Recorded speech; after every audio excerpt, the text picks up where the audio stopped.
നമസ്തേ. ജനം ഡിബേറ്റിലേക്ക് എല്ലാ പ്രിയപ്പെട്ട പ്രേക്ഷകർക്കും സ്വാഗതം. 78ാം സ്വാതന്ത്ര്യ ദിനാഘോഷ നിറവിലാണ് ഭാരതം.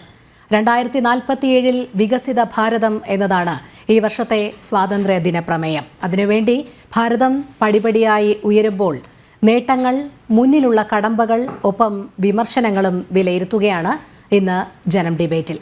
നമ്മോടൊപ്പം അതിഥികളായി ചേരുന്നവർ BJP പ്രതിനിധിയായി ശ്രീ ജയചന്ദ്രൻ മാസ്റ്റർ, കോൺഗ്രസിന്റെ പ്രതിനിധിയായി ശ്രീ GV ഹരി, ഒപ്പം രാഷ്ട്രീയ നിരീക്ഷകൻ ഡോക്ടർ മോഹൻ വർഗീസും സാമൂഹ്യ നിരീക്ഷകൻ പ്രൊഫസർ സ്റ്റാൻലി സെബാസ്റ്റ്യനും ചേരുന്നു. അതിഥികൾക്കും പ്രേക്ഷകർക്കും ഒരിക്കൽ കൂടി സ്വാഗതം. ഡോക്ടർ മോഹൻ വർഗീസ്, പുതിയ ഭാരതം എന്ന സങ്കല്പത്തിൽ അധിഷ്ഠിതമായി 2047 വികസിത ഭാരതത്തിലേക്ക് രാജ്യം ചുവടുവയ്ക്കുമ്പോൾ എന്തൊക്കെ പ്രതീക്ഷകളാണ് മുന്നിലുള്ളത്?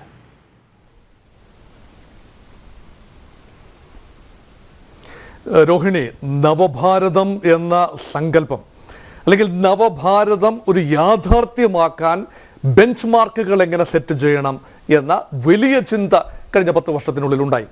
അങ്ങനെയാണ് ഭാരതത്തിൻ്റെ സ്വാതന്ത്ര്യത്തിൻ്റെ 100ാം വർഷം, അതായത് 2047 വർഷം ഭാരതം എല്ലാ പാരാമീറ്റേഴ്സും അനുസരിച്ച്, ഇന്ന് നിലവിലുള്ള എല്ലാ പാരാമീറ്റേഴ്സും അനുസരിച്ച് ഒരു വികസിത രാജ്യമായി മാറും എന്ന ഒരു ചിന്ത. അത് സംഭവിക്കണമെങ്കിൽ ഇന്നത്തെ നിലയിൽ നിന്നും GDP വളരെയധികം മുന്നോട്ട് പോകണം. ഇപ്പം നമുക്കറിയാം, നമ്മുടെ ഒരു ഇക്കോണമി, ആകമാന ഇക്കോണമി അണ്ടർ 4 ട്രില്യൺ ഇക്കോണമിയാണ്. 3.7, അതിനോടനുബന്ധിച്ച 3.7 മുതൽ 4 ട്രില്യൺ വരെയുള്ള ഒരു മീഡിയം റേഞ്ച് ഇക്കോണമിയാണ്. നമ്മളെക്കാളും ലക്ഷം മുകളിലാണ് ജപ്പാനും ജർമ്മനിയും. 4 ട്രില്യൺ ഇക്കോണമിക്ക് മേലെയാണ്. അതേസമയം ചൈന ബഹുഘാതം മുന്നിലാണ്, 17 ട്രില്യൺ ഇക്കോണമിയാണ്. United States of America 27 trillion ഇക്കോണമിയാണ്. അങ്ങനെ വരുമ്പോൾ ഭാരതം ആ രാജ്യങ്ങളോടൊപ്പം, അതായത് അമേരിക്കയോടും ചൈനയോടും ഒപ്പം എത്തണമെങ്കിൽ ബഹുഘാതം മുന്നോട്ട് പോകേണ്ടതുണ്ട്. 40 ട്രില്യൺ, അതായത് 10 ഇരട്ടിയെങ്കിലും അടുത്ത 15 വർഷത്തിനുള്ളിൽ, 2047 ഒരു 40 ട്രില്യൺ ഇക്കോണമിയെങ്കിലും ആയി മാറാൻ സാധിച്ചെങ്കിൽ മാത്രമേ ഈ സാമ്പത്തികമായി നോക്കുമ്പോൾ വികസിത ഭാരതം സാധ്യമാകൂ. പക്ഷേ സാമ്പത്തിക പാരാമീറ്റേഴ്സ് മാത്രമല്ല ഇവിടെ നമുക്ക് അനുകൂലമാകുന്ന ഏറ്റവും പ്രധാന ഘടകം എന്ന് പറയുന്നത് നമ്മുടെ ഡെമോഗ്രാഫിക് ഡിവിഡൻഡാണ്. അത് കണക്കാക്കുന്ന 4 സ്റ്റേജസ് ആണ്. High birth rate and high death rate, ആ ഒരു സ്റ്റേജ് പണ്ടേ നമ്മൾ പിന്നിട്ടു. അതുപോലെ high birth rate and lower death rate, ആ ഒരു ഘട്ടത്തിൽ നമ്മൾ നിൽക്കുകയാണ് ഇപ്പോഴും. അതേസമയം ഈ അടുത്ത സമയത്തായി ബർത്ത് റേറ്റിലും കുറവ് വരുന്നു, ഡെത്ത് റേറ്റിലും കുറവ് വരുന്നു. അപ്പം നമ്മൾ 3ാമത്തെ ഘട്ടത്തിലാണ്. അതായത് 14 വയസ്സ് മുതൽ 65 വയസ്സ് വരെയുള്ള പ്രൊഡക്റ്റീവ് ഏജ് ഗ്രൂപ്പിലുള്ള അംഗസംഖ്യ, ഭാരതത്തിലെ ജനങ്ങളുടെ എണ്ണം ഇന്ന് വളരെ കൂടുതലാണ് ശതമാനക്കണക്കിൽ. ആ ഒരു അഡ്വാൻറ്റേജ് ചൈനയ്ക്കില്ല. ജപ്പാൻ അതിൻ്റെ പ്രൈം കാലഘട്ടം പിന്നിട്ടു. ജാപ്പനീസ് ഇക്കോണമി വലിയ തോതിൽ സമ്മർദ്ദം നേരിടുന്നതിൻ്റെ പ്രധാന കാരണം ഡെമോഗ്രാഫിക് ഡിവിഡൻഡിൽ വന്ന ഭീമമായ ഇടിവാണ്. ജർമ്മനിയും അതേ പ്രശ്നമാണ്. അതുകൊണ്ട് അടുത്ത 1 വർഷത്തിനുള്ളിൽ തന്നെ, 12 മാസത്തിനുള്ളിൽ തന്നെ Indian economy will overtake Japanese and German economy in terms of GDP. അത് വളരെ നിശ്ചയമാണ്.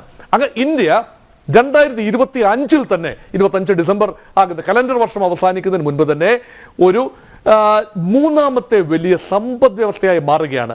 ആകെയുള്ള പ്രശ്നമെന്ന് പറയുന്നത് നമ്മുടെ ലോ പെർ ക്യാപിറ്റ ഇൻകമാണ്. 142 കോടി ജനങ്ങൾ ആ ഇൻകം വീതിച്ചു പോകുമ്പോൾ, നമ്മുടെ ആസ്തികൾ, ഇൻകം എല്ലാം വീതിച്ചു പോകുമ്പോൾ $2,800 പരമാണ് പെർ ക്യാപിറ്റ ഇൻകം. അത് ചൈനീസ് പെർ ക്യാപിറ്റ ഇൻകത്തേക്കാൾ, അമേരിക്കൻ പെർ ക്യാപിറ്റ ഇൻകത്തേക്കാൾ വളരെ താഴെ നിൽക്കുന്നു എന്ന ഒരു യാഥാർത്ഥ്യം നമ്മൾ മനസ്സിലാക്കിക്കൊണ്ട് വേണം നയരൂപീകരണം. അതുകൊണ്ട് വികസിത ഭാരത സങ്കല്പം പൂർത്തിയാകണമെങ്കിൽ ഭാരതത്തിൻ്റെ നയങ്ങളിൽ ആവശ്യമായ പൊളിച്ചെടുത്തും ആവശ്യമായ ക്രമീകരണങ്ങളും ആവശ്യമാണ്. അത് ഡിഫൻസ് പോളിസി ആയിക്കൊള്ളട്ടെ, ഫോറിൻ പോളിസി ആയിക്കൊള്ളട്ടെ, ഡൊമസ്റ്റിക് ഇക്കണോമിക് പോളിസി ആയിക്കൊള്ളട്ടെ, എക്സ്പോർട്ട് ഇമ്പോർട്ട് പോളിസി ആയിക്കൊള്ളട്ടെ, സമഗ്രമായ മാറ്റങ്ങളുടെ വർഷങ്ങളായിരുന്നു കഴിഞ്ഞു പോയ 2 ദശകങ്ങൾ. അത് ഉദാരവൽക്കരണത്തിന് ശേഷം, പ്രത്യേകിച്ചും 1991 ശേഷം നമുക്ക് കൺസിസ്റ്റൻ്റായ ഇക്കണോമിക് പ്രോഗ്രസ് ഉണ്ടായിട്ടുണ്ട്, നമുക്ക് വളർച്ചയുണ്ട്. പ്രത്യേകിച്ചും കഴിഞ്ഞ 2 പതിറ്റാണ്ടുകളായി കൺസിസ്റ്റൻ്റ്ലി ഓവർ 6%, 6 മുതൽ 8% വരെ കൺസിസ്റ്റൻ്റായ ഭാരതം വളർന്നു. ഒരു വികസ്വര രാജ്യവും ഭാരതത്തിന്റെ ആ ഒരു ട്രാക്ക് റെക്കോർഡിനോടൊപ്പം വന്നിട്ടില്ല എന്നതും നോക്കണം. അത് മാത്രമല്ല, മാന്ദ്യത്തിന്റെ കാലഘട്ടം 2007-8 കാലഘട്ടം മാന്ദ്യത്തിന്റെ കാലഘട്ടമായിരുന്നു. ആ കാലഘട്ടത്തിൽ പോലും ഭാരതം ഏറ്റവും അധികം വളർച്ചാ നിരക്ക് രേഖപ്പെടുത്തി 8.9% വാർഷിക വളർച്ചാ രേഖപ്പെടുത്തി. നമ്മുടെ പൊതുമേഖലാ സ്ഥാപനങ്ങൾ ഉൾപ്പെടെ ഉഗ്രമായ പ്രവർത്തനം. നമ്മുടെ ബാങ്കുകൾ തകർന്നില്ല, ധനകാര്യ സ്ഥാപനങ്ങൾ തകർന്നില്ല, ഓഹരി വിപണി തകർന്നില്ല, സ്റ്റെബിലിറ്റി.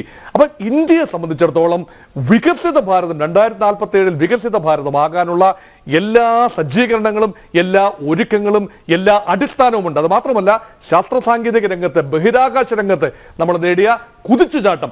ആദ്യമായി ചന്ദ്രനിൽ ജലമുണ്ടെന്ന് കണ്ടെത്തിയത് ചന്ദ്രയാൻ ദൗത്യം, മംഗൾയാൻ ദൗത്യം, ഇപ്പോൾ ഇതാ ഗഗൻയാൻ ദൗത്യം, അതുപോലെ ആദിത്യ L1 എന്ന് വേണ്ട ഒരു സ്പേസ് പവറായി ഭാരതം മാറുകയാണ്. അത് മാത്രമല്ല, ശാക്തിക ഒരു സമ്മർദ്ദത്തിൽ വരുമ്പോൾ സ്പേസിലാണ് അടുത്ത തലമുറയിൽ മത്സരം വരേണ്ടത്. അതുകൊണ്ട് ഏറ്റവും അധികം ആഫ്രോ ഏഷ്യൻ ലാറ്റിൻ അമേരിക്കൻ രാജ്യങ്ങളുടെ ഉപഗ്രഹങ്ങൾ ലോഞ്ച് ചെയ്യാനുള്ള ഏറ്റവും അടിസ്ഥാനപരമായ സൗകര്യങ്ങളുള്ള ഏറ്റവും ജനകീയമായ ഒരു ലോഞ്ച് പാഡായിട്ട് അല്ലെ ലോഞ്ച് ഡെസ്റ്റിനേഷനായിട്ട് ഇന്ത്യ മാറാൻ പോവുകയാണ്. അങ്ങനെ വരുമ്പോൾ എങ്ങനെ നോക്കിയാലും നമ്മുടെ ഇക്കോണമിയുടെ കാര്യത്തിലാണെങ്കിലും ട്രേഡിന്റെ കാര്യത്തിലാണെങ്കിലും വികസിത ഭാരതത്തിന് സകലമാന എല്ലാ പാരാമീറ്റേഴ്സിലും ഇതിൽ ഏക ഒരു കൺസേൺ എന്ന് പറയുന്നത് നമ്മുടെ ഡിഫൻസ് സ്പെൻഡിംഗ് ആണ്. ഇപ്പോൾ GDP-യുടെ ബഡ്ജറ്റിന്റെ 13.2% നമ്മുടെ സൈന്യത്തിന് വേണ്ടി ഇപ്പോൾ രോഹിണി ചെലവഴിക്കുന്നത്. അതേസമയം അത് ഡിഫൻസ്, അത് ആകമാന GDP-യുടെ 2.08% മാത്രമാണ്. അത് അത്ര ഭീതിതമായ രീതിയിലല്ല. നമ്മൾ ഗ്ലോബലി പറയുമ്പോൾ 4ാമത്തെ വലിയ ഡിഫൻസ് സ്പെൻഡറാണ്. അമേരിക്കയ്ക്കും റഷ്യക്കും ചൈനയ്ക്കും പിന്നാലെ 4ാമത്തെ വലിയ ഡിഫൻസ് സ്പെൻഡിങ് ഭാരതത്തിന്റെ ഭാഗത്താണ്. അത് ക്രമേഗതമായി കുറച്ചുകൊണ്ട് വരണമെങ്കിൽ അയൽ രാജ്യങ്ങളുമായുള്ള ബന്ധം മെച്ചപ്പെടണം. ഇവിടെ സൗത്ത് ഏഷ്യയിൽ, പ്രത്യേകിച്ച് ഈ ഇന്ത്യൻ ഓഷ്യൻ റീജിയനിൽ ഇന്ത്യ ഞെരുക്കപ്പെട്ട് കഴിഞ്ഞാൽ അത് ബുദ്ധിമുട്ടായി വരും. അതുകൊണ്ട് അയൽ രാജ്യങ്ങൾ നെയ്ബർഹുഡ് ഫസ്റ്റ് പോളിസി എന്നത് സമഗ്രമായി മുന്നോട്ട് കൊണ്ടുപോകാൻ കഴിയുകയും അയൽ രാജ്യങ്ങളുമായിട്ട് ബന്ധം ക്രമീകരിക്കുകയും ചൈന ഇന്ത്യ ഇക്വേഷൻസ് കുറച്ചുകൂടി നമുക്ക് അഡ്വാൻറ്റേജ് ആയിട്ട് വരികയും ഒക്കെ ചെയ്താൽ, അതുകൊണ്ടാണ് നമ്മുടെ സ്ട്രാറ്റജിക് ഓട്ടോണമി എന്ന സങ്കല്പം ഭാരതം മുന്നോട്ട് വയ്ക്കുന്നത്. അതനുസരിച്ച് നമ്മൾ ഒരു രാജ്യവുമായും പ്രത്യേകമായി ഡിപ്പെൻഡൻ്റ് അല്ല. നമ്മൾ അമേരിക്കയിൽ നിന്നും ആയുധങ്ങൾ ഇറക്കുമതി ചെയ്യുന്നു, കയറ്റുമതിയും ചെയ്യുന്നുണ്ട്. ട്രേഡിന്റെ കാര്യത്തിലാണ് നമുക്ക് ഡൈവേഴ്സിഫൈഡ് പോളിസിയാണ്. എണ്ണ ഇറക്കുമതി, ഒപെക്കിന്റെ മേലുള്ള വളരെ വലിയ ഒരു ഡിപ്പെൻഡൻസി നമ്മൾ കുറച്ചു കൊണ്ടുവന്ന് റഷ്യയിൽ നിന്നും, റഷ്യ ഉപരോധം നേരിടുമ്പോഴും ഉക്രൈൻ യുദ്ധ സമയത്ത് റഷ്യ ഉപരോധം നേരിടുമ്പോൾ പോലും റഷ്യയിൽ നിന്നും ലാഭകരമായി എണ്ണ ഇറക്കുമതി ചെയ്യാൻ, അതുപോലെ ക്രൂഡ് ഓയിൽ ഇറക്കുമതി ചെയ്യാൻ ഭാരതത്തിന് കഴിയുന്നു. അതുമാത്രമല്ല, റുപ്പി ടേംസിൽ എണ്ണ ഇറക്കുമതി ചെയ്യാൻ കഴിയുമ്പോൾ അത് വലിയ അഡ്വാൻറ്റേജ് ആണ്. അതുമാത്രമല്ല, ഇന്ത്യൻ റുപ്പിയെ ഒരു ഗ്ലോബൽ കറൻസിയായി മാറ്റിയെടുക്കുക വഴി US ഡോളറിനോടുള്ള വിധേയത്വം ലോകമാസകലം കുറച്ചുകൊണ്ട് വരികയും ഇന്ത്യൻ റുപ്പീസ് കയറി വരികയും ഒരു വലിയ അക്സെപ്റ്റൻസ് ഉള്ള വേൾഡ് കറൻസിയായി മാറുകയും ചെയ്യുക എന്നത് വികസിത ഭാരത സങ്കല്പങ്ങൾക്ക് അത്യാവശ്യമാണ്. അപ്പൊ ഏത് ആംഗിളിൽ നോക്കിയാലും രോഹിണി, വികസിത ഭാരതം യാഥാർത്ഥ്യമാകാനുള്ള സാധ്യതാപരമായ അടിത്തറ ഇവിടെ പാകപ്പെട്ട് കഴിഞ്ഞു എന്നതാണ് യാഥാർത്ഥ്യം. അതെ, തീർച്ചയായും. ശ്രീ ജയചന്ദ്രൻ മാസ്റ്റർ, വികസിത ഭാരതം 2047 എന്നത് വെറും വാക്കല്ല എന്നാണ് ഇന്ന് ചെങ്കോട്ടയിൽ പ്രധാനമന്ത്രി നരേന്ദ്രമോദി വ്യക്തമാക്കിയത്. 140 കോടി ജനങ്ങളുടെ ഇച്ഛാശക്തിയുണ്ടെങ്കിൽ അത് കൃത്യമായി തന്നെ നടപ്പിൽ വരുത്തും. അതിനുവേണ്ടിയുള്ള എല്ലാ അടിത്തറയും കേന്ദ്ര സർക്കാർ ചെയ്യുന്നുണ്ട് എന്ന് തന്നെയാണ് അദ്ദേഹം ആവർത്തിച്ചത്. എന്തായാലും ശുഭപ്രതീക്ഷ തന്നെയാണ്. 2047 എത്തുമ്പോൾ വികസിത ഭാരതം എന്ന ഒരു നേട്ടത്തിലേക്ക് രാജ്യം കൈവരിക്കും എന്നുള്ള കാര്യത്തിൽ സംശയമില്ല. താങ്കൾ എങ്ങനെയാണ് ഇതിനെ കാണുന്നത്? നോക്കൂ, 2014 നരേന്ദ്രമോദി സർക്കാർ അധികാരമേറ്റെടുക്കുമ്പോൾ രാജ്യത്തിന്റെ സാമൂഹ്യ, സാംസ്കാരിക, ഭക്ഷ്യ, വ്യാവസായിക, പ്രതിരോധ, ആരോഗ്യ രംഗങ്ങളിലൊക്കെ തന്നെ കടുത്ത വെല്ലുവിളികളായിരുന്നു ഈ രാഷ്ട്രം നേരിട്ടിരുന്നത്. ഈ രാജ്യത്തിന്റെ പ്രത്യേകത എന്ന് പറയുന്നത് ലോകത്തിൽ ഒരുപക്ഷെ ചൈനയോടൊപ്പം തന്നെയുള്ള മനുഷ്യ വിഭവ ശക്തി കൊണ്ട് സമ്പന്നമായ രാജ്യം, പ്രകൃതി വിഭവങ്ങളാൽ അനുഗ്രഹീതമായ ഭൂപ്രദേശം, ധാതുദ്രവ്യ നിക്ഷേപങ്ങളാൽ സമ്പന്നമായ നാട്, സമുദ്രങ്ങളാൽ ചുറ്റപ്പെട്ടിരിക്കുന്ന പ്രത്യേകമായ ട്രാൻസ്പോർട്ട് കാര്യങ്ങളെ കുറിച്ചൊക്കെ ആലോചിക്കുമ്പോൾ വളരെ അനുകൂലമായ ഘടകങ്ങൾ ഉണ്ടായിരുന്ന ഒരു രാജ്യം. 947 മുമ്പ് ഈ രാജ്യം വൈദേശിക ആധിപത്യത്തിലേക്ക് നീങ്ങിപ്പോയത് തന്നെ ഈ രാജ്യത്തിന്റെ സമ്പത്ത് കൊണ്ടുണ്ടായിരിക്കുന്ന ഒരു ദോഷഫലം നമ്മൾ അനുഭവിക്കുകയായിരുന്നു. ഞാൻ ഇത്രയും ചൂണ്ടിക്കാണിച്ചത് അതിസമ്പന്നമായ രാഷ്ട്രമായിരുന്ന ഭാരതം വൈദേശിക അതിക്രമങ്ങൾ കൊണ്ട് കീഴടക്കപ്പെട്ടതിന് ശേഷം 947 സ്വതന്ത്രമാകുമ്പോൾ വലിയ പ്രതീക്ഷയോടെയായിരുന്നു ഈ രാജ്യം മുന്നോട്ട് പോയത്. പക്ഷെ നമ്മൾ പ്രതീക്ഷകൾ സാധ്യമായ തരത്തിൽ പൂവണിഞ്ഞുവോ എന്ന് നമുക്ക് ആലോചിക്കേണ്ടതുണ്ട്. 2013 അമേരിക്കയിലെ സാമ്പത്തിക ഏജൻസിയായ അവരുടെ പഠന റിപ്പോർട്ട് പുറത്തു വന്നിരിക്കുന്നു. മോർഗൻ സ്റ്റാൻലി റിപ്പോർട്ട് പറയുന്നത് ലോകത്തെ അത്യന്തം അപകടകരമായ ദുർബലമായ 5 സാമ്പത്തിക ഘടകങ്ങളിൽ ഒന്നാണ് ഭാരതം. അത് ഏതാണ്ട് ഭരണകൂടങ്ങളും വ്യക്തമാക്കിയിരുന്നു.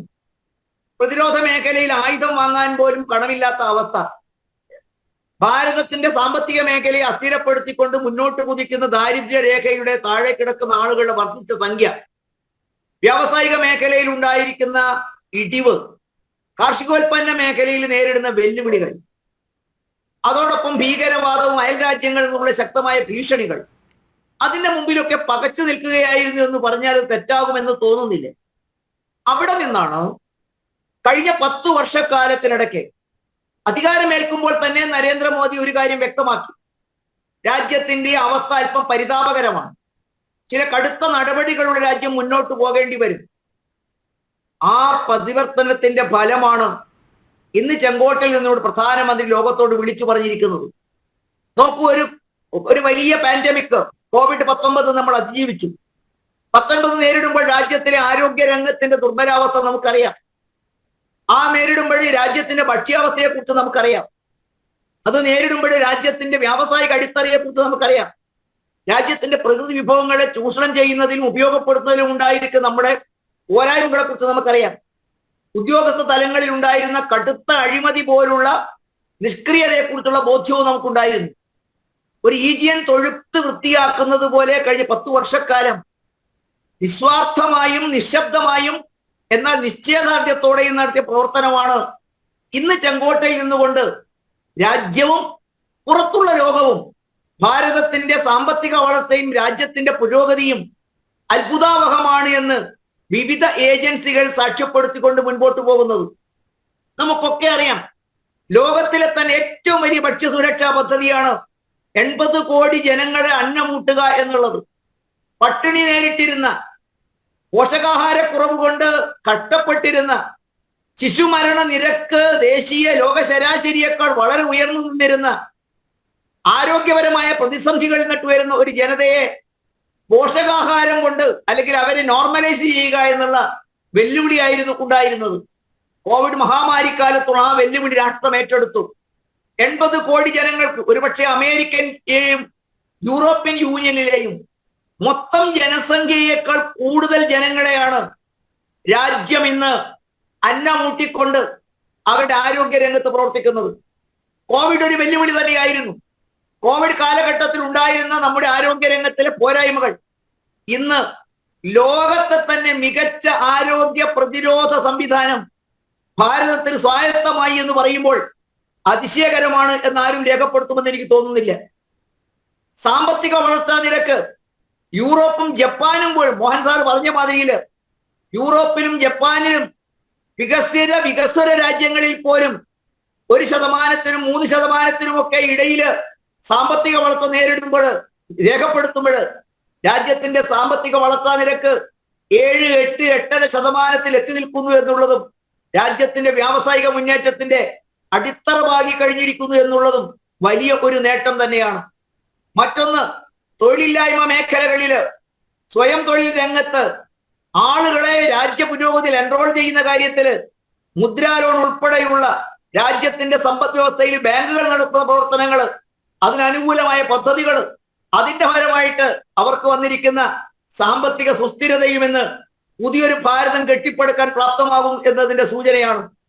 രാജ്യത്തെ വനിതകൾ, പാർശ്വവൽക്കരിക്കപ്പെട്ട ഒരു പ്രധാന സമൂഹമായിരുന്നു വനിതകൾ. സ്ത്രീ ശാക്തീകരണം കേവലം വാക്കുകൾക്കപ്പുറത്തേക്ക് സമൂഹത്തിന്റെ മുഖ്യധാരയിലേക്ക്, മത്സരാധിഷ്ഠ സമൂഹത്തിന് ഏത് വെല്ലുവിളികളോടും അതിജീവിച്ചുകൊണ്ട് മുന്നേറാനുള്ള ആത്മവിശ്വാസമാണ് കഴിഞ്ഞ 10 വർഷം കൊണ്ട് അവർക്ക് കൈമുതലായിട്ടുള്ളത്, അവർക്ക് നേടിയെടുക്കാൻ സാധിച്ചിട്ടുള്ളത്. കർഷകർ രാജ്യത്തിൽ എക്കാലവും അവഗണിക്കപ്പെട്ട അല്ലെങ്കിൽ മണ്ണിനോട് പടവെട്ടിയിട്ട് തങ്ങളുടെ ജീവിതത്തിന്റെ രണ്ടറ്റം പോലും കൂട്ടിമുട്ടാൻ കഷ്ടപ്പെടുന്ന ആ വിഭാഗവും രക്തത്തില് അവഗണിക്കപ്പെടുകയായിരുന്നു. ഈ കർഷകർ, യുവാക്കൾ, സ്ത്രീകൾ തുടങ്ങിയ പാർശ്വവൽക്കരിക്കപ്പെട്ടവർ, വനവാസി വിഭാഗം പോലെയുള്ള മണ്ണിന്റെ മക്കളായിരിക്കുന്ന ആളുകൾ, അവരൊക്കെ അവഗണിക്കപ്പെടുകയായിരുന്നു. ഒരു ഭാഗത്ത് രാജ്യത്തിന്റെ സാമ്പത്തിക സുസ്ഥിരത, അടിസ്ഥാന വികസനത്തിൽ നൽകിയ ഊന്നൽ, വ്യാവസായിക രംഗത്തിലേക്കുള്ള വളർച്ചയ്ക്ക് നിദാനമായ കാര്യങ്ങൾ, കാർഷിക മേഖലയിൽ നടപ്പിലാക്കിയ പ്രവർത്തനങ്ങൾ. ഞാൻ നേരത്തെ പറഞ്ഞ അമേരിക്കൻ സാമ്പത്തിക ഏജൻസി തന്നെ അവരുടെ പഠനത്തിൽ ഇന്ന് പറയുന്നത്, മോർഗൻ സ്റ്റാൻലി പറയുന്നത്, 3-ാം സ്ഥാനത്തേക്കുള്ള കുതിപ്പിൽ ഭാരതം ഇന്ന് 5-ാം സ്ഥാനം ഏതാണ്ട് സ്വായത്തമാക്കിയിരിക്കുന്നു. ഇതൊക്കെ പറയുമ്പോഴും വെല്ലുവിളികൾ ഇല്ലെന്നോ മുൻപിലുള്ള എല്ലാം ഭദ്രമാണോ എന്ന അവകാശബോധവും നമുക്കില്ല.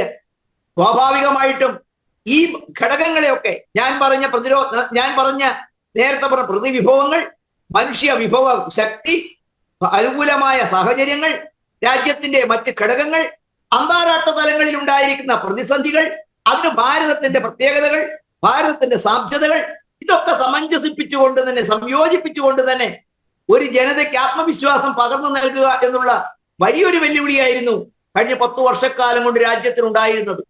നിരാശരായ ഒരു സമൂഹത്തിന്റെ മുമ്പിൽ ഒന്നും ശരിയാവില്ലെന്ന് വിശ്വസിച്ചിരുന്ന, എല്ലാം കൈക്കൂലിയും അഴിമതിയും കുടുംബാധിപത്യവും വംശാധിപത്യവും ആ തരത്തില് വളരെ ഋണാത്മകമായ മാനസികാവസ്ഥ ഉണ്ടായിരുന്ന ഒരു തലമുറയ്ക്കാണ് ആ പോസിറ്റീവായ, വളരെ ധനാത്മകമായ ഒരു എനർജി നൽകാൻ പ്രധാനമന്ത്രിക്ക് സാധിച്ചു എന്നുള്ളത്.